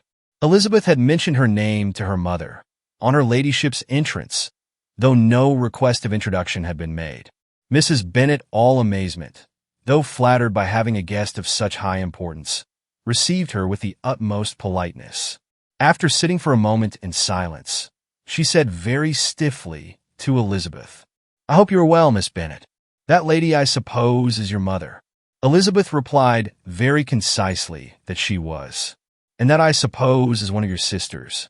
"Yes, madam," said Mrs. Bennet, delighted to speak to a Lady Catherine. "She is my youngest girl but one. My youngest of all is lately married, and my eldest is somewhere about the grounds, walking with a young man, who I believe will soon become a part of the family." "You have a very small park here," returned Lady Catherine after a short silence. "It is nothing in comparison of Rosings, my lady, I dare say, but I assure you it is much larger than Sir William Lucas's. This must be a most inconvenient sitting-room for the evening, in summer. The windows are full west." Mrs. Bennet assured her that they never sat there after dinner, and then added, "May I take the liberty of asking your ladyship whether you left Mr. and Mrs. Collins well?" "Yes, very well. I saw them the night before last." Elizabeth now expected that she would produce a letter for her from Charlotte, as it seemed the only probable motive for her calling. But no letter appeared, and she was completely puzzled. Mrs. Bennet, with great civility, begged her ladyship to take some refreshment, but Lady Catherine very resolutely, and not very politely, declined eating anything, and then rising up, said to Elizabeth, "Miss Bennet, there seemed to be a prettyish kind of a little wilderness on one side of your lawn. I should be glad to take a turn in it, if you will favor me with your company." "Go, my dear," cried her mother, "and shew her ladyship about the different walks. I think she will be pleased with the hermitage." Elizabeth obeyed, and running into her own room for her parasol, attended her noble guest downstairs. As they passed through the hall, Lady Catherine opened the doors into the dining parlor and drawing room, and pronouncing them, after a short survey, to be decent-looking rooms, walked on. Her carriage remained at the door, and Elizabeth saw that her waiting woman was in it. They proceeded in silence along the gravel walk that led to the copse. Elizabeth was determined to make no effort for conversation with a woman who was now more than usually insolent and disagreeable. "How could I ever think her like her nephew?" said she, as she looked in her face. As soon as they entered the copse, Lady Catherine began in the following manner. "You can be at no loss, Miss Bennet, to understand the reason of my journey hither. Your own heart, your own conscience must tell you why I come." Elizabeth looked with unaffected astonishment. "Indeed, you are mistaken, madam. I have not been at all able to account for the honor of seeing you here." "Miss Bennet," replied her ladyship in an angry tone, "you ought to know that I am not to be trifled with. But however insincere you may choose to be, you shall not find me so. My character has ever been celebrated for its sincerity and frankness, and in a cause of such moment as this, I shall certainly not depart from it. A report of a most alarming nature reached me 2 days ago. I was told that not only your sister was on the point of being most advantageously married, but that you, that Miss Elizabeth Bennet, would, in all likelihood, be soon afterwards united to my nephew, my own nephew, Mr. Darcy. Though I know it must be a scandalous falsehood, though I would not injure him so much as to suppose the truth of it possible, I instantly resolved on setting off for this place, that I might make my sentiments known to you." "If you believe it impossible to be true," said Elizabeth, coloring with astonishment and disdain, "I wonder you took the trouble of coming so far. What could your ladyship propose by it? At once to insist upon having such a report universally contradicted. Your coming to Longbourn to see me and my family," said Elizabeth, coolly, "will be rather a confirmation of it, if indeed such a report is in existence." "If, do you then pretend to be ignorant of it? Has it not been industriously circulated by yourselves? Do you not know that such a report is spread abroad? I never heard that it was. And can you likewise declare that there is no foundation for it? I do not pretend to possess equal frankness with your ladyship. You may ask questions, which I shall not choose to answer. This is not to be borne. Miss Bennet, I insist on being satisfied. Has my nephew, made you an offer of marriage? Your ladyship has declared it to be impossible. It ought to be so, it must be so, while he retains the use of his reason. But your arts and allurements may, in a moment of infatuation, have made him forget what he owes to himself and to all his family. You may have drawn him in. If I have, I shall be the last person to confess it. Miss Bennet, do you know who I am? I have not been accustomed to such language as this. I am almost the nearest relation he has in the world, and am entitled to know all his dearest concerns. But you are not entitled to know mine, nor will such behavior as this ever induce me to be explicit. Let me be rightly understood. This match, to which you have the presumption to aspire, can never take place. No, never. Mr. Darcy is engaged to my daughter. Now what have you to say? Only this, that if he is so, you can have no reason to suppose he will make an offer to me." Lady Catherine hesitated for a moment, and then replied, "The engagement between them is of a peculiar kind. From their infancy, they have been intended for each other. It was the favorite wish of his mother, as well as of hers. While in their cradles, we planned the union. And now, at the moment when the wishes of both sisters would be accomplished in their marriage, to be prevented by a young woman of inferior birth, of no importance in the world, and wholly unallied to the family. Do you pay no regard to the wishes of his friends? To his tacit engagement with Miss de Bourgh? Are you lost to every feeling of propriety and delicacy? Have you not heard me say that from his earliest hours he was destined for his cousin? Yes, and I had heard it before. But what is that to me? If there is no other objection to my marrying your nephew, I shall certainly not be kept from it by knowing that his mother and aunt wished him to marry Miss de Bourgh. You both did as much as you could in planning the marriage. Its completion depended on others. If Mr. Darcy is neither by honor nor inclination confined to his cousin, why is not he to make another choice? And if I am that choice, why may not I accept him? Because honor, decorum, prudence, nay, interest forbid it. Yes, Miss Bennet, interest, for do not expect to be noticed by his family or friends if you willfully act against the inclinations of all. You will be censured, slighted, and despised by every one connected with him. Your alliance will be a disgrace. Your name will never even be mentioned by any of us. These are heavy misfortunes, replied Elizabeth. But the wife of Mr. Darcy must have such extraordinary sources of happiness necessarily attached to her situation that she could, upon the whole, have no cause to repine. Obstinate, headstrong girl! I am ashamed of you. Is this your gratitude for my attentions to you last spring? Is nothing due to me on that score? Let us sit down. You are to understand, Miss Bennet, that I came here with the determined resolution of carrying my purpose, nor will I be dissuaded from it. I have not been used to submit to any person's whims. I have not been in the habit of brooking disappointment. That will make your ladyship's situation at present more pitiable. But it will have no effect on me. I will not be interrupted. Hear me in silence. My daughter and my nephew are formed for each other. They are descended on the maternal side from the same noble line, and on the father's from respectable, honorable, and ancient, though untitled families. Their fortune on both sides is splendid. They are destined for each other by the voice of every member of their respective houses. And what is to divide them? The upstart pretensions of a young woman without family, connections, or fortune. Is this to be endured? But it must not, shall not be. If you were sensible of your own good, you would not wish to quit the sphere in which you have been brought up. In marrying your nephew, I should not consider myself as quitting that sphere. He is a gentleman. I am a gentleman's daughter. So far we are equal. True, you are a gentleman's daughter. But who is your mother? Who are your uncles and aunts? Do not imagine me ignorant of their condition.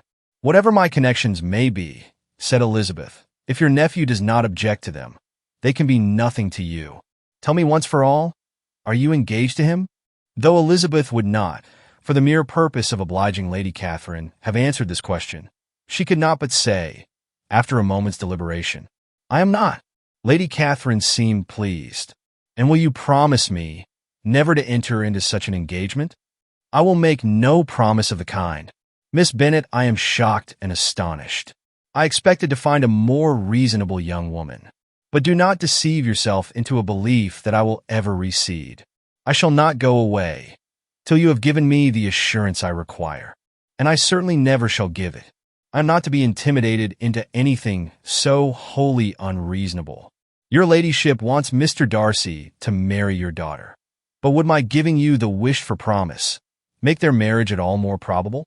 Supposing him to be attached to me, would my refusing to accept his hand make him wish to bestow it on his cousin?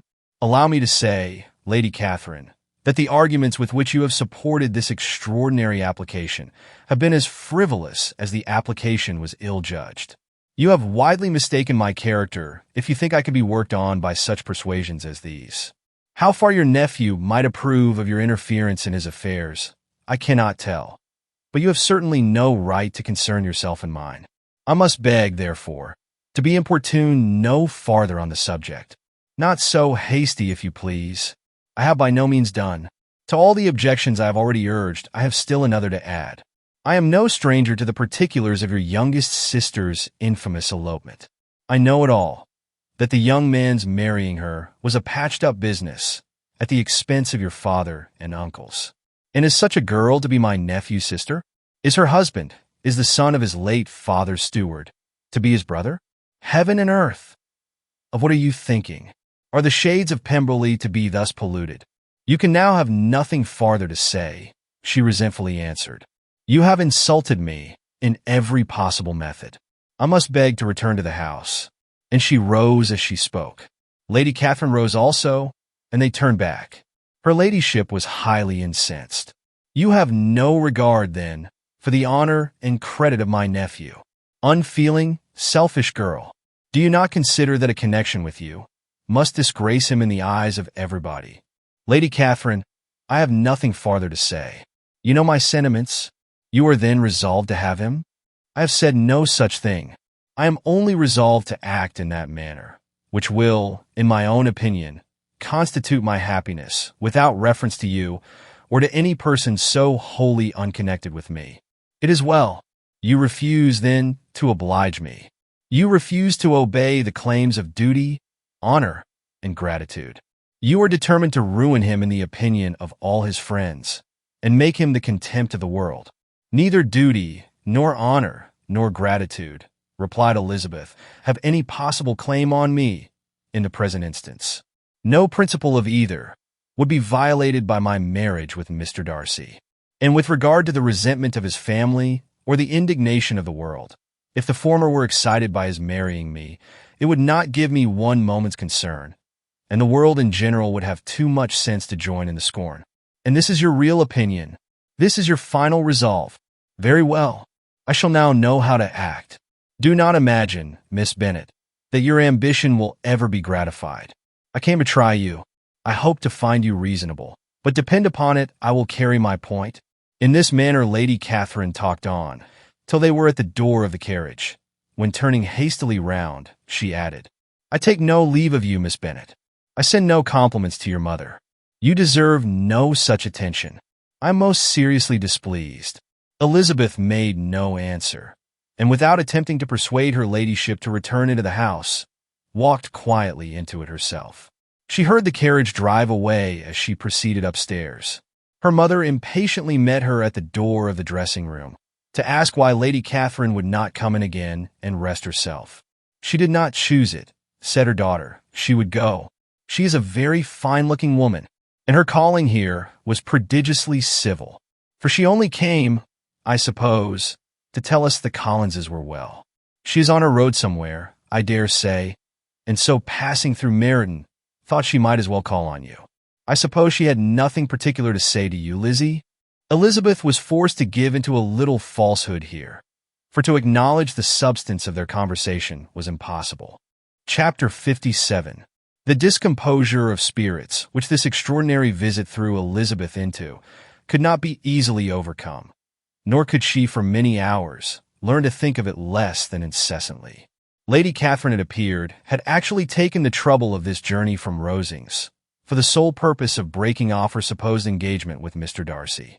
It was a rational scheme, to be sure, but from what the report of their engagement could originate, Elizabeth was at a loss to imagine, till she recollected that his being the intimate friend of Bingley, and her being the sister of Jane, was enough, at a time when the expectation of one wedding made every body eager for another, to supply the idea. She had not herself forgotten to feel that the marriage of her sister must bring them more frequently together, and her neighbors at Lucas Lodge, therefore, for through their communication with the Collinses, the report she concluded had reached Lady Catherine, had only set that down as almost certain and immediate, which she had looked forward to as possible at some future time. In revolving Lady Catherine's expressions, however, she could not help feeling some uneasiness as to the possible consequence of her persisting in this interference. From what she had said of her resolution to prevent their marriage, it occurred to Elizabeth that she must meditate an application to her nephew, and how he might take a similar representation of the evils attached to a connection with her, she dared not pronounce. She knew not the exact degree of his affection for his aunt, or his dependence on her judgment, but it was natural to suppose that he thought much higher of her ladyship than she could do, and it was certain that in enumerating the miseries of a marriage with one, whose immediate connections were so unequal to his own, his aunt would address him on his weakest side. With his notions of dignity, he would probably feel that the arguments, which to Elizabeth had appeared weak and ridiculous, contained much good sense and solid reasoning. If he had been wavering before as to what he should do, which had often seemed likely, the advice and entreaty of so near a relation might settle every doubt and determine him at once to be as happy as dignity unblemished could make him. In that case he would return no more. Lady Catherine might see him in her way through town, and his engagement to Bingley of coming again to Netherfield must give way. If, therefore, an excuse for not keeping his promise should come to his friend within a few days, she added, I shall know how to understand it. I shall then give over every expectation, every wish of his constancy.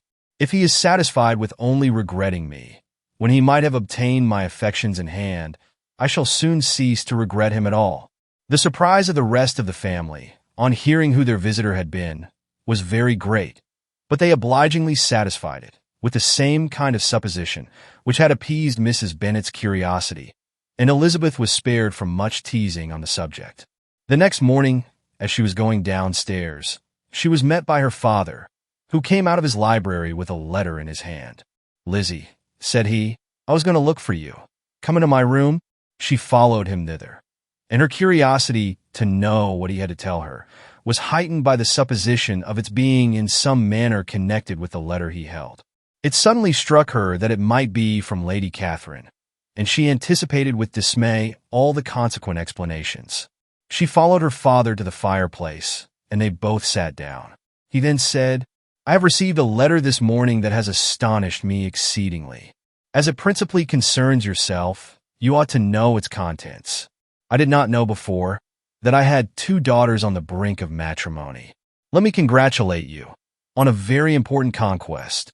The color now rushed into Elizabeth's cheeks in the instantaneous conviction of its being a letter from the nephew, instead of the aunt, and she was undetermined whether most to be pleased that he explained himself at all, or offended that his letter was not rather addressed to herself. When her father continued, "You look conscious.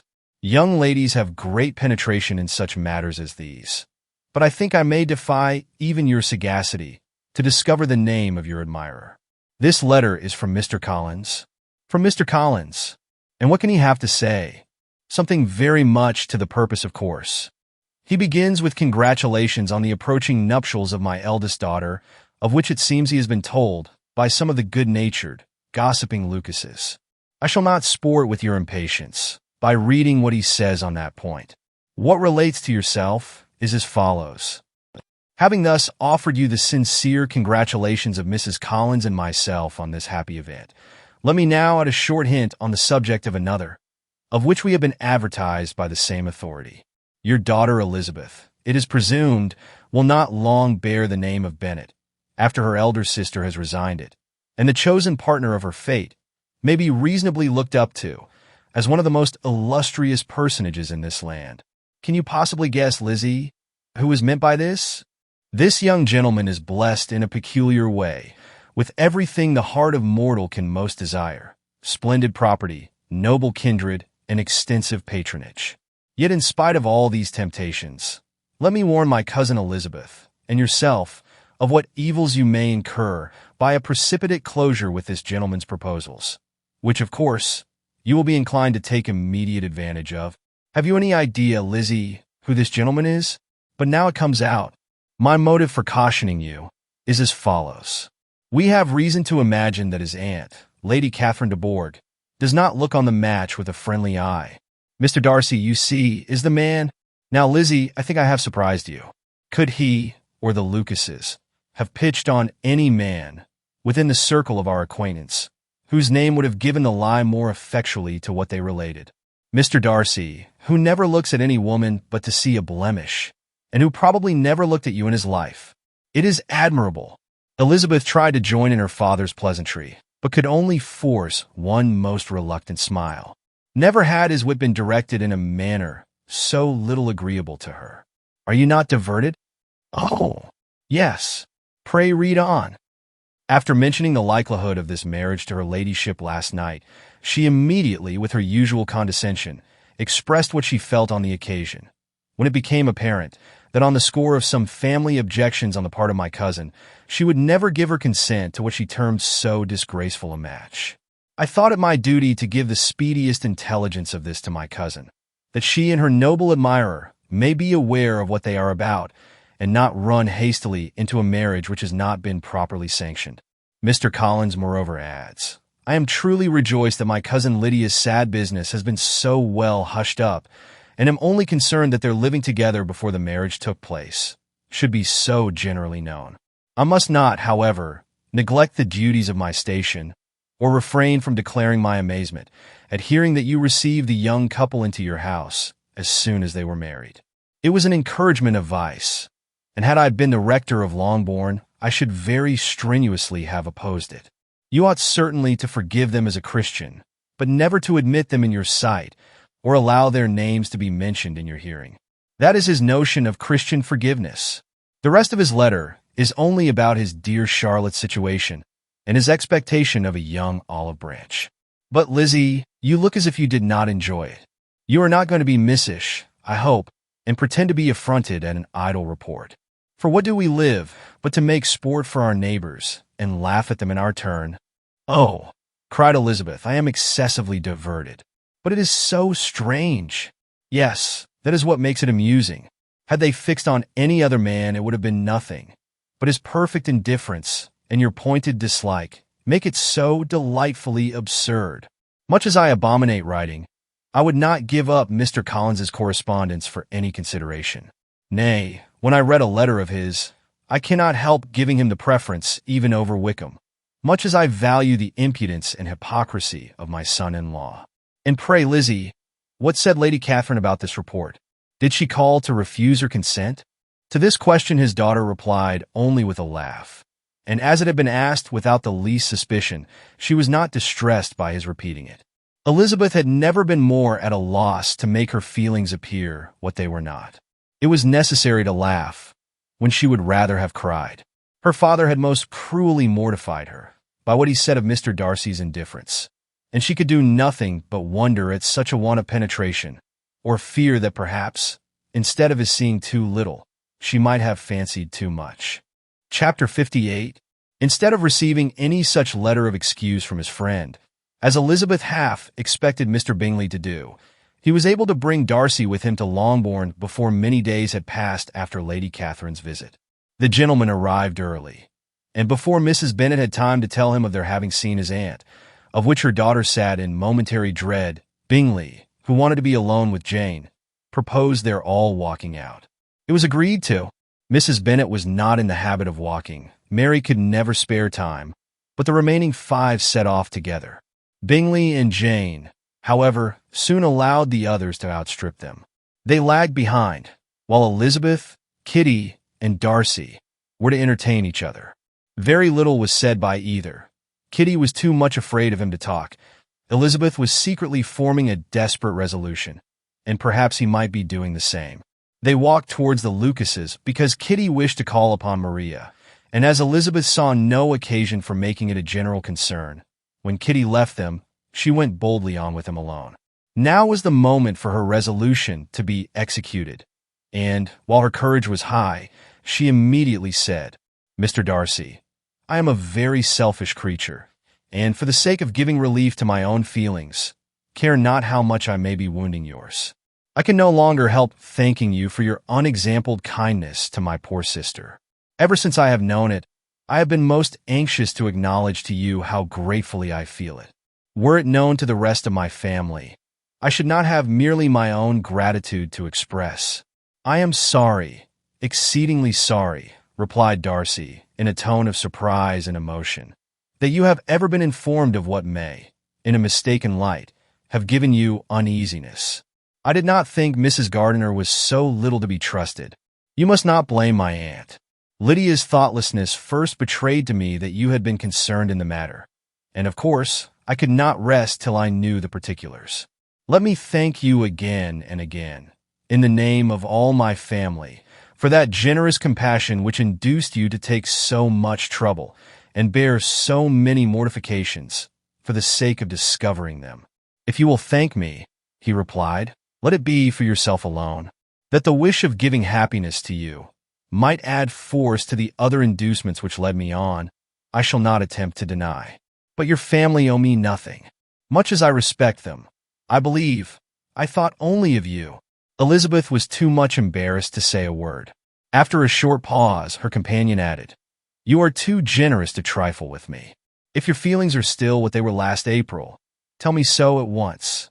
My affections and wishes are unchanged, but one word from you will silence me on this subject forever.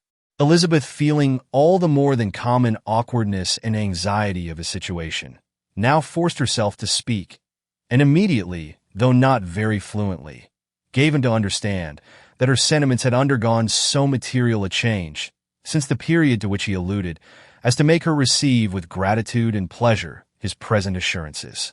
The happiness which this reply produced was such as he had probably never felt before.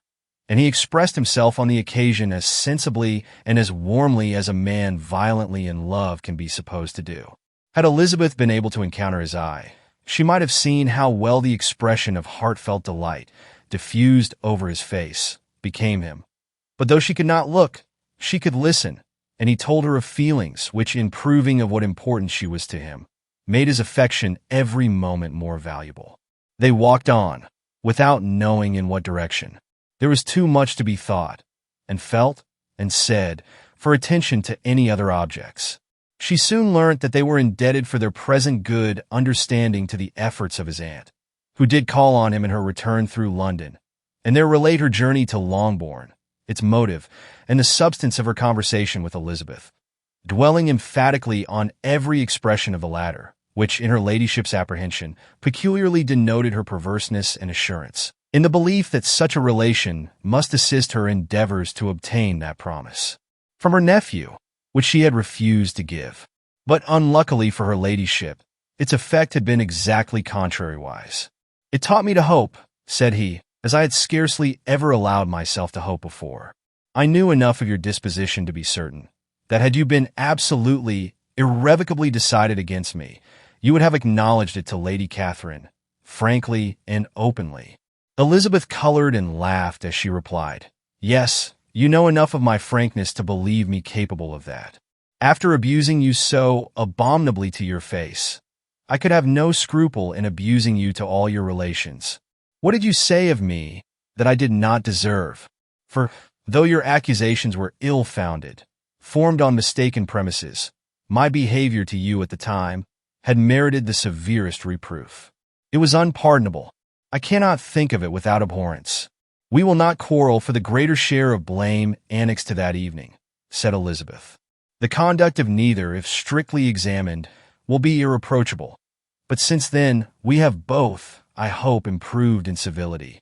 I cannot be so easily reconciled to myself. The recollection of what I then said, of my conduct, my manners, my expressions during the whole of it, is now, and has been many months, inexpressibly painful to me. Your reproof, so well applied, I shall never forget, had you behaved in a more gentlemanlike manner. Those were your words. You know not, you can scarcely conceive, how they have tortured me, though it was some time, I confess, before I was reasonable enough to allow their justice. I was certainly very far from expecting them to make so strong an impression. I had not the smallest idea of their being ever felt in such a way. I can easily believe it. You thought me then devoid of every proper feeling. I am sure you did.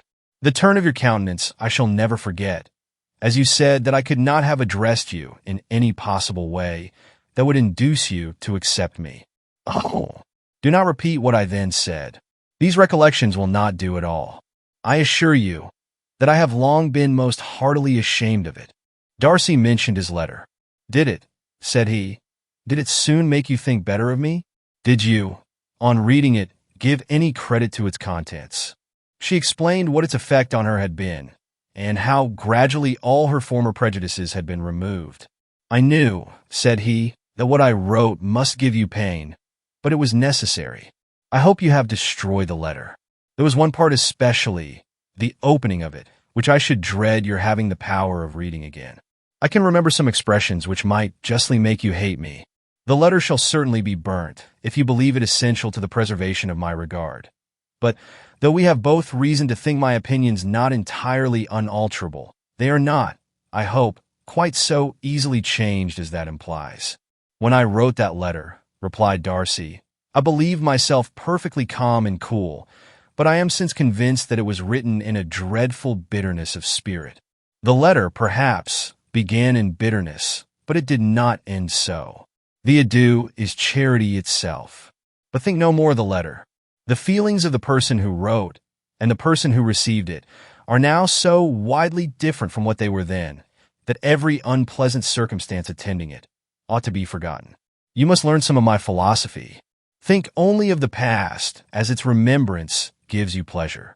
I cannot give you credit for any philosophy of the kind. Your retrospections must be so totally void of reproach that the contentment arising from them is not of philosophy, but what is much better, of ignorance. But with me it is not so. Painful recollections will intrude, which ought not to be repelled. I have been a selfish being all my life, in practice, though not in principle. As a child I was taught what was right, but I was not taught to correct my temper. I was given good principles, but left to follow them in pride and conceit. Unfortunately, an only son. For many years an only child, I was spoiled by my parents, who, though good themselves, my father particularly, all that was benevolent and amiable, allowed, encouraged, almost taught me to be selfish and overbearing, to care for none beyond my own family circle, to think meanly of all the rest of the world, to wish at least to think meanly of their sense and worth compared with my own. Such I was from 8 to 28, and such I might still have been, but for you, dearest, loveliest Elizabeth. What do I not owe you? You taught me a lesson, hard indeed at first, but most advantageous. By you I was properly humbled. I came to you without a doubt of my reception. You shewed me how insufficient were all my pretensions to please a woman worthy of being pleased. Had you then persuaded yourself that I should? Indeed I had. What will you think of my vanity? I believed you to be wishing, expecting my addresses. My manners must have been in fault, but not intentionally, I assure you.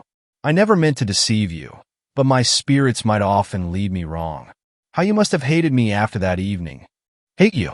I was angry perhaps at first, but my anger soon began to take a proper direction. I am almost afraid of asking what you thought of me. When we met at Pemberley, you blamed me for coming? No, indeed. I felt nothing but surprise. Your surprise could not be greater than mine in being noticed by you. My conscience told me that I deserved no extraordinary politeness, and I confess that I did not expect to receive more than my due. My object, then, replied Darcy, was to shew you, by every civility in my power, that I was not so mean as to resent the past, and I hope to obtain your forgiveness, to lessen your ill opinion, by letting you see that your reproofs had been attended to. How soon any other wishes introduced themselves I can hardly tell, but I believe in about half an hour after I had seen you. He then told her of Georgiana's delight in her acquaintance, and of her disappointment at its sudden interruption, which naturally leading to the cause of that interruption, she soon learnt that his resolution of following her from Derbyshire in quest of her sister had been formed before he quitted the inn, and that his gravity and thoughtfulness there had arisen from no other struggles than what such a purpose must comprehend. She expressed her gratitude again, but it was too painful a subject to each to be dwelled on farther. After walking several miles in a leisurely manner, and too busy to know anything about it, they found at last, on examining their watches, that it was time to be at home. What could become of Mr. Bingley and Jane was a wonder which introduced the discussion of their affairs. Darcy was delighted with their engagement. His friend had given him the earliest information of it. "I must ask whether you were surprised," said Elizabeth. "Not at all. When I went away, I felt that it would soon happen. That is to say, you had given your permission. I guessed as much." And though he exclaimed at the term, she found that it had been pretty much the case. "On the evening before my going to London," said he, "I made a confession to him, which I believe I ought to have made long ago. I told him of all that had occurred to make my former interference in his affairs absurd and impertinent. His surprise was great. He had never had the slightest suspicion. I told him, moreover, that I believed myself mistaken in supposing, as I had done, that your sister was indifferent to him, and as I could easily perceive that his attachment to her was unabated, I felt no doubt of their happiness together." Elizabeth could not help smiling at his easy manner of directing his friend. "Did you speak from your own observation," said she, "when you told him that my sister loved him, or merely from my information last spring?" "From the former. I had narrowly observed her during the 2 visits which I had lately made her here, and I was convinced of her affection, and your assurance of it, I suppose, carried immediate conviction to him." "It did. Bingley is most unaffectedly modest. His diffidence had prevented his depending on his own judgment in so anxious a case, but his reliance on mine made everything easy. I was obliged to confess one thing, which for a time, and not unjustly, offended him. I could not allow myself to conceal that your sister had been in town 3 months last winter, that I had known it, and purposely kept it from him. He was angry, but his anger, I am persuaded, lasted no longer than he remained in any doubt of your sister's sentiments. He has heartily forgiven me now. Elizabeth longed to observe that Mr. Bingley had been a most delightful friend, so easily guided that his worth was invaluable. But she checked herself. She remembered that he had yet to learn to be laughed at, and it was rather too early to begin. In anticipating the happiness of Bingley, which of course was to be inferior only to his own, he continued the conversation till they reached the house. In the hall they parted. Chapter 59. My dear Lizzie, where can you have been walking to? Was a question which Elizabeth received from Jane as soon as she entered the room, and from all the others when they sat down to table. She had only to say in reply that they had wandered about till she was beyond her own knowledge. She colored as she spoke, but neither that nor anything else awakened a suspicion of the truth. The evening passed quietly, unmarked by anything extraordinary. The acknowledged lovers talked and laughed. The unacknowledged were silent. Darcy was not of a disposition in which happiness overflows in mirth, and Elizabeth, agitated and confused, rather knew that she was happy than felt herself to be so, for besides the immediate embarrassment, there were other evils before her. She anticipated what would be felt in the family when her situation became known. She was aware that no one liked him but Jane, and even feared that with the others it was a dislike which not all his fortune and consequence might do away. At night, she opened her heart to Jane. Though suspicion was very far from Miss Bennet's general habits, she was absolutely incredulous here. You are joking, Lizzie. This cannot be. Engaged to Mr. Darcy? No, no. You shall not deceive me. I know it to be impossible. This is a wretched beginning indeed. My sole dependence was on you, and I am sure nobody else will believe me if you do not. Yet indeed I am in earnest. I speak nothing but the truth. He still loves me, and we are engaged. Jane looked at her doubtingly. Oh, Lizzie, it cannot be. I know how much you dislike him. You know nothing of the matter. That is all to be forgot. Perhaps I did not always love him so well as I do now. But in such cases as these, a good memory is unpardonable. This is the last time I shall ever remember it myself. Miss Bennet still looked all amazement. Elizabeth again, and more seriously assured her of its truth. Good heaven, can it be really so? Yet now I must believe you, cried Jane. My dear Lizzie, I do congratulate you. But are you certain? Forgive the question. Are you quite certain that you can be happy with him? There can be no doubt of that. It is settled between us already that we are to be the happiest couple in the world.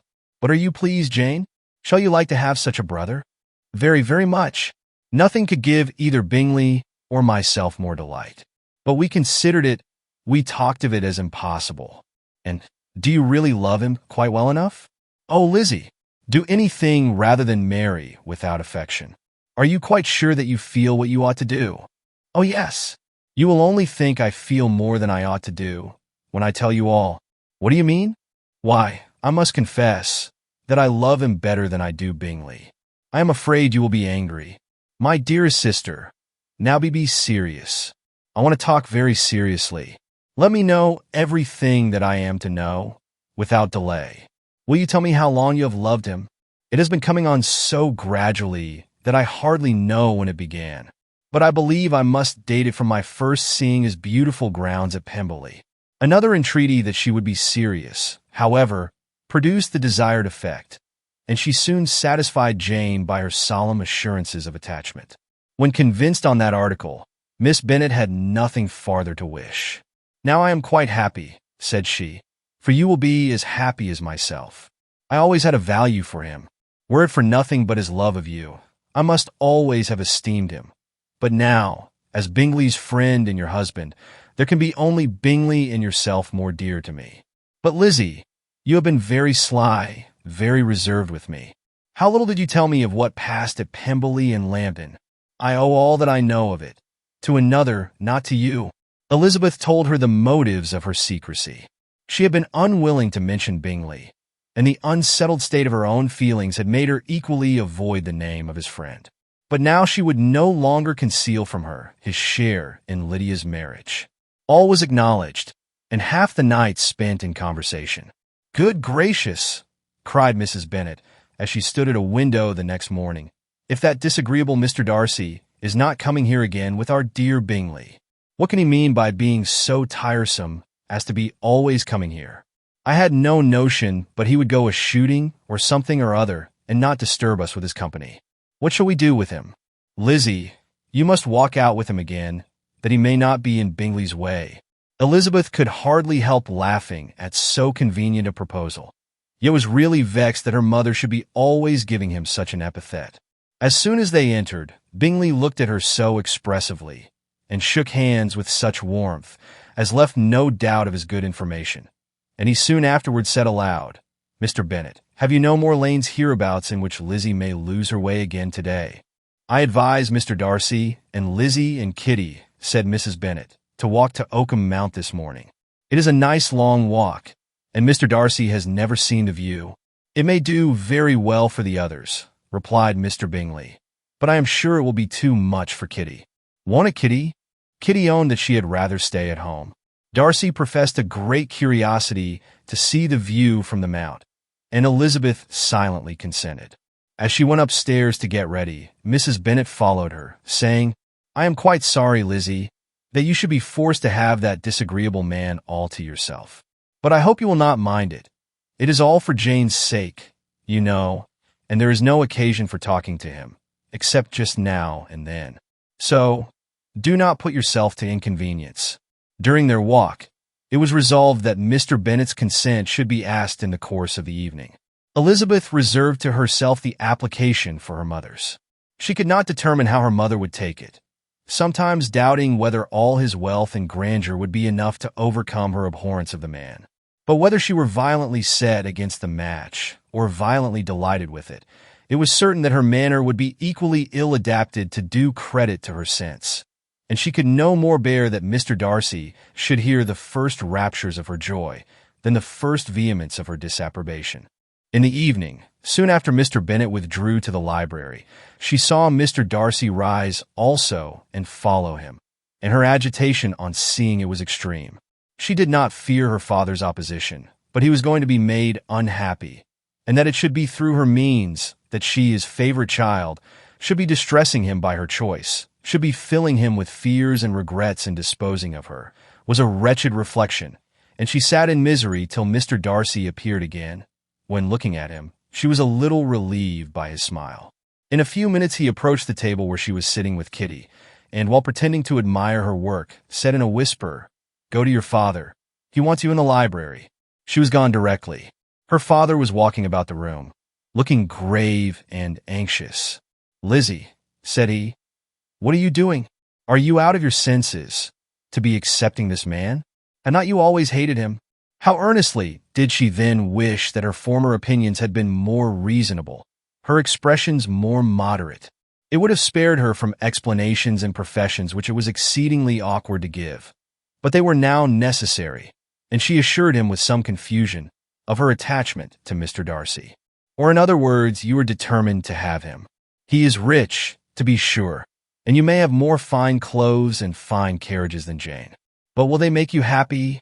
"Have you any other objection," said Elizabeth, "than your belief of my indifference?" "None at all. We all know him to be a proud, unpleasant sort of man. But this would be nothing if you really liked him." I do like him," she replied with tears in her eyes. "I love him. Indeed, he has no improper pride.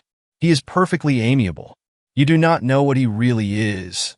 Then pray do not pain me by speaking of him in such terms." "Lizzie," said her father, "I have given him my consent. He is the kind of man, indeed, to whom I should never dare refuse anything which he condescended to ask.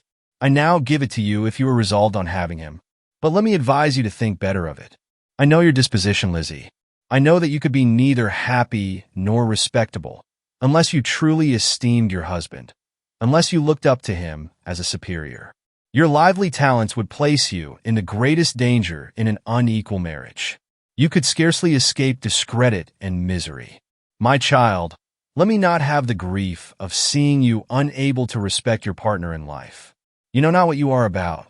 Elizabeth, still more affected, was earnest and solemn in her reply, and at length, by repeated assurances that Mr. Darcy was really the object of her choice, by explaining the gradual change which her estimation of him had undergone, relating her absolute certainty that his affection was not the work of a day, but had stood the test of many months' suspense, and enumerating with energy all his good qualities. She did conquer her father's incredulity and reconcile him to the match. "Well, my dear," said he, when she ceased speaking, "I have no more to say. If this be the case, he deserves you. I could not have parted with you, my Lizzie, to any one less worthy." To complete the favorable impression, she then told him what Mr. Darcy had voluntarily done for Lydia. He heard her with astonishment. This is an evening of wonders indeed. And so, Darcy did everything. Made up the match, gave the money, paid the fellow's debts, and got him his commission. So much the better. It will save me a world of trouble and economy. Had it been your uncle's doing, I must and would have paid him, but these violent young lovers carry everything their own way. I shall offer to pay him tomorrow. He will rant and storm about his love for you, and there will be an end of the matter.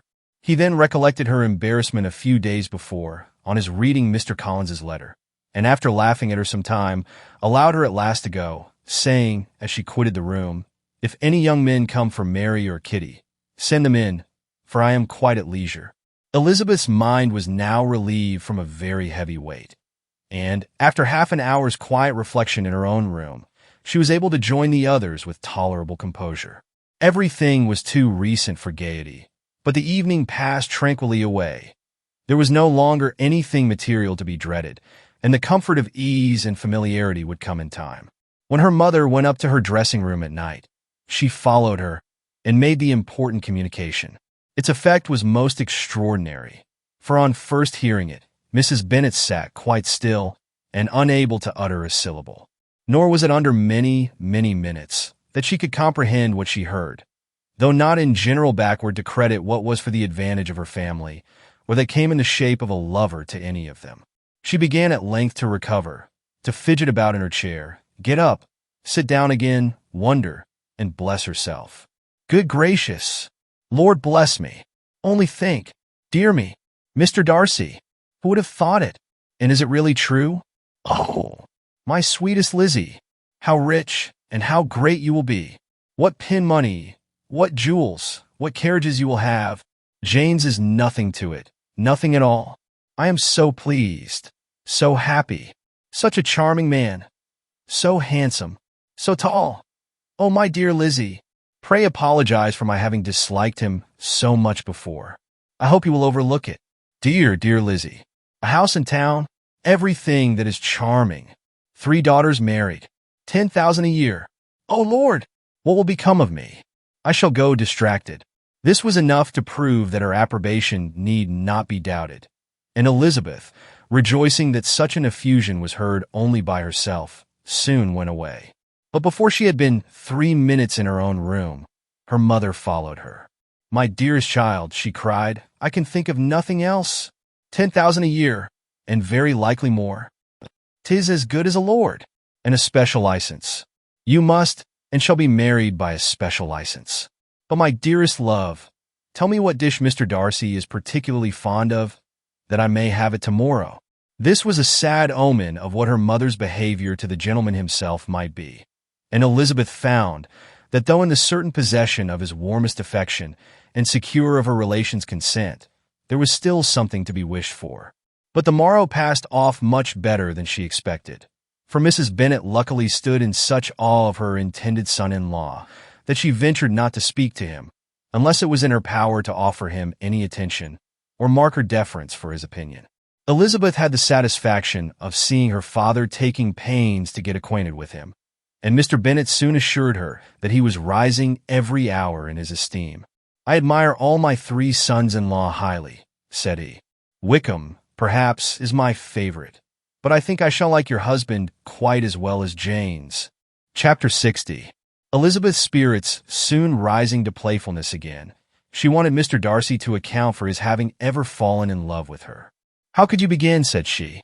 "I can comprehend your going on charmingly, when you had once made a beginning. But what could set you off in the first place? I cannot fix on the hour, or the spot, or the look, or the words which laid the foundation. It is too long ago. I was in the middle before I knew that I had begun. My beauty you had early withstood, and as for my manners, my behavior to you was at least always bordering on the uncivil, and I never spoke to you without rather wishing to give you pain than not. Now be sincere. Did you admire me for my impertinence? For the liveliness of your mind? I did. You may as well call it impertinence at once. It was very little less. The fact is that you were sick of civility, of deference, of officious attention. You were disgusted with the women who were always speaking and looking and thinking for your approbation alone.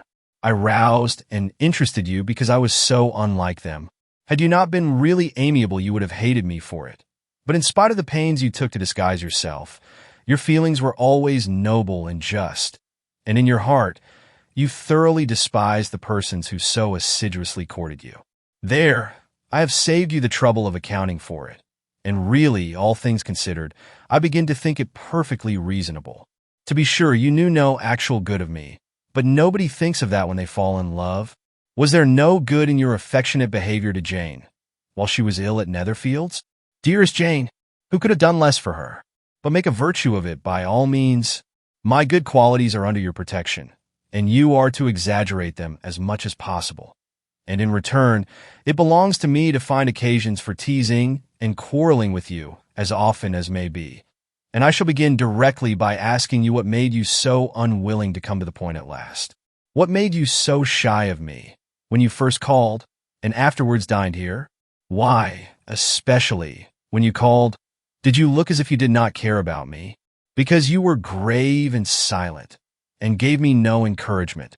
But I was embarrassed, and so was I. You might have talked to me more when you came to dinner. A man who had felt less might. How unlucky that you should have a reasonable answer to give, and that I should be so reasonable as to admit it. But I wonder how long you would have gone on if you had been left to yourself. I wonder when you would have spoken if I had not asked you. My resolution of thanking you for your kindness to Lydia had certainly great effect. Too much, I am afraid. For what becomes of the moral, if our comfort springs from a breach of promise?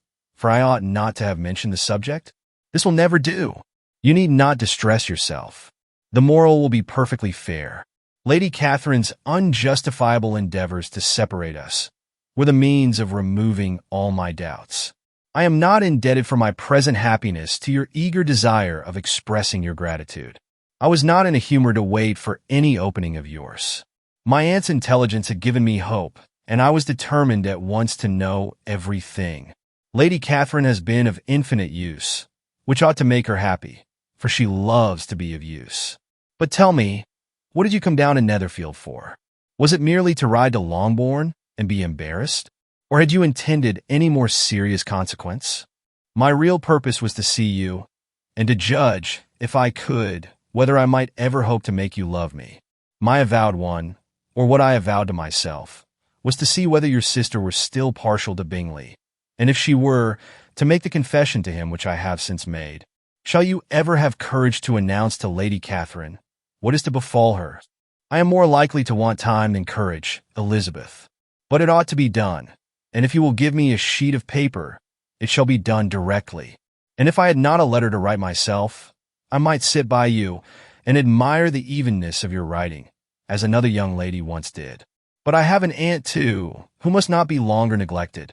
From an unwillingness to confess how much her intimacy with Mr. Darcy had been overrated, Elizabeth had never yet answered Mrs. Gardiner's long letter. But now, having that to communicate which she knew would be most welcome, she was almost ashamed to find that her uncle and aunt had already lost 3 days of happiness, and immediately wrote as follows.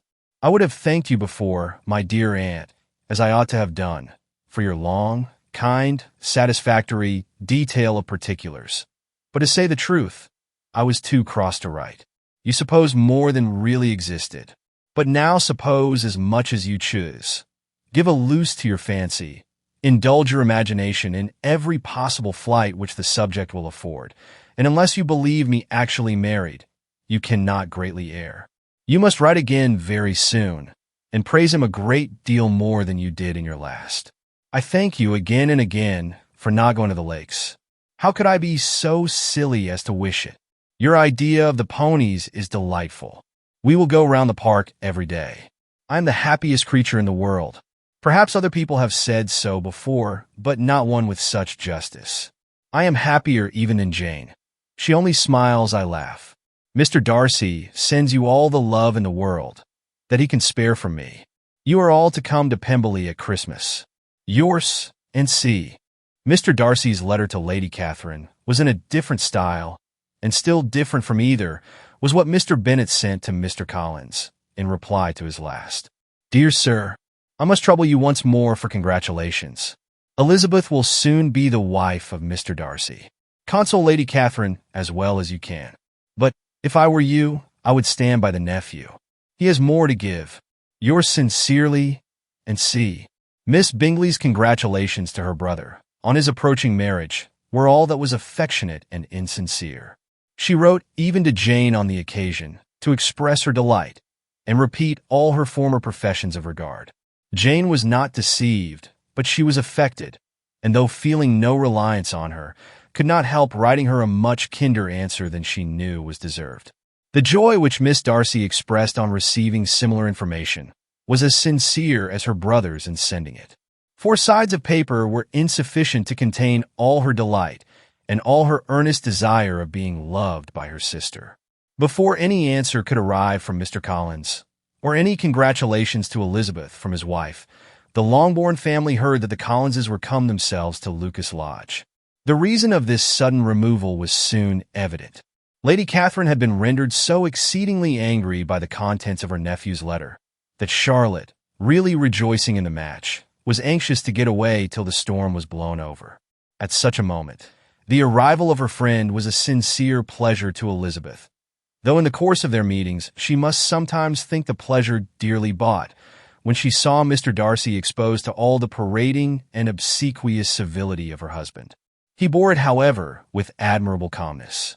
He could even listen to Sir William Lucas when he complimented him on carrying away the brightest jewel of the country, and expressed his hopes of their all meeting frequently at St. James's, with very decent composure.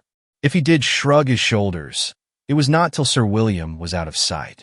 Mrs. Phillips's vulgarity was another, and perhaps a greater tax on his forbearance. And though Mrs. Phillips, as well as her sister, stood in too much awe of him to speak with the familiarity which Bingley's good humor encouraged, yet whenever she did speak, she must be vulgar. Nor was her respect for him, though it made her more quiet, at all likely to make her more elegant. Elizabeth did all she could to shield him from the frequent notice of either, and was ever anxious to keep him to herself, and to those of her family with whom he might converse without mortification. And though the uncomfortable feelings arising from all this took from the season of courtship much of its pleasure, it added to the hope of the future, and she looked forward with delight to the time when they should be removed from society so little pleasing to either, to all the comfort and elegance of their family party at Pemberley. Chapter 61. Happy for all her maternal feelings was the day on which Mrs. Bennet got rid of her 2 most deserving daughters. With what delighted pride she afterwards visited Mrs. Bingley and talked of Mrs. Darcy may be guessed. I wish I could say, for the sake of her family, that the accomplishment of her earnest desire in the establishment of so many of her children produced so happy an effect as to make her a sensible, amiable, well-informed woman for the rest of her life. Though perhaps it was lucky for her husband, who might not have relished domestic felicity in so unusual a form, that she still was occasionally nervous and invariably silly. Mr. Bennet missed his second daughter exceedingly. His affection for her drew him oftener from home than anything else could do. He delighted in going to Pemberley, especially when he was least expected. Mr. Bingley and Jane remained at Netherfield only a 12-month. So near a vicinity to her mother and merit in relations was not desirable even to his easy temper or her affectionate heart. The darling wish of his sisters was then gratified. He bought an estate in a neighboring county to Derbyshire, and Jane and Elizabeth, in addition to every other source of happiness, were within 30 miles of each other. Kitty, to her very material advantage, spent the chief of her time with her 2 elder sisters. In society so superior to what she had generally known, her improvement was great. She was not of so ungovernable a temper as Lydia, and, removed from the influence of Lydia's example, she became, by proper attention and management, less irritable, less ignorant, and less insipid. From the farther disadvantage of Lydia's society, she was of course carefully kept, and though Mrs. Wickham frequently invited her to come and stay with her, with the promise of balls and young men, her father would never consent to her going. Mary was the only daughter who remained at home, and she was necessarily drawn from the pursuit of accomplishments by Mrs. Bennet's being quite unable to sit alone.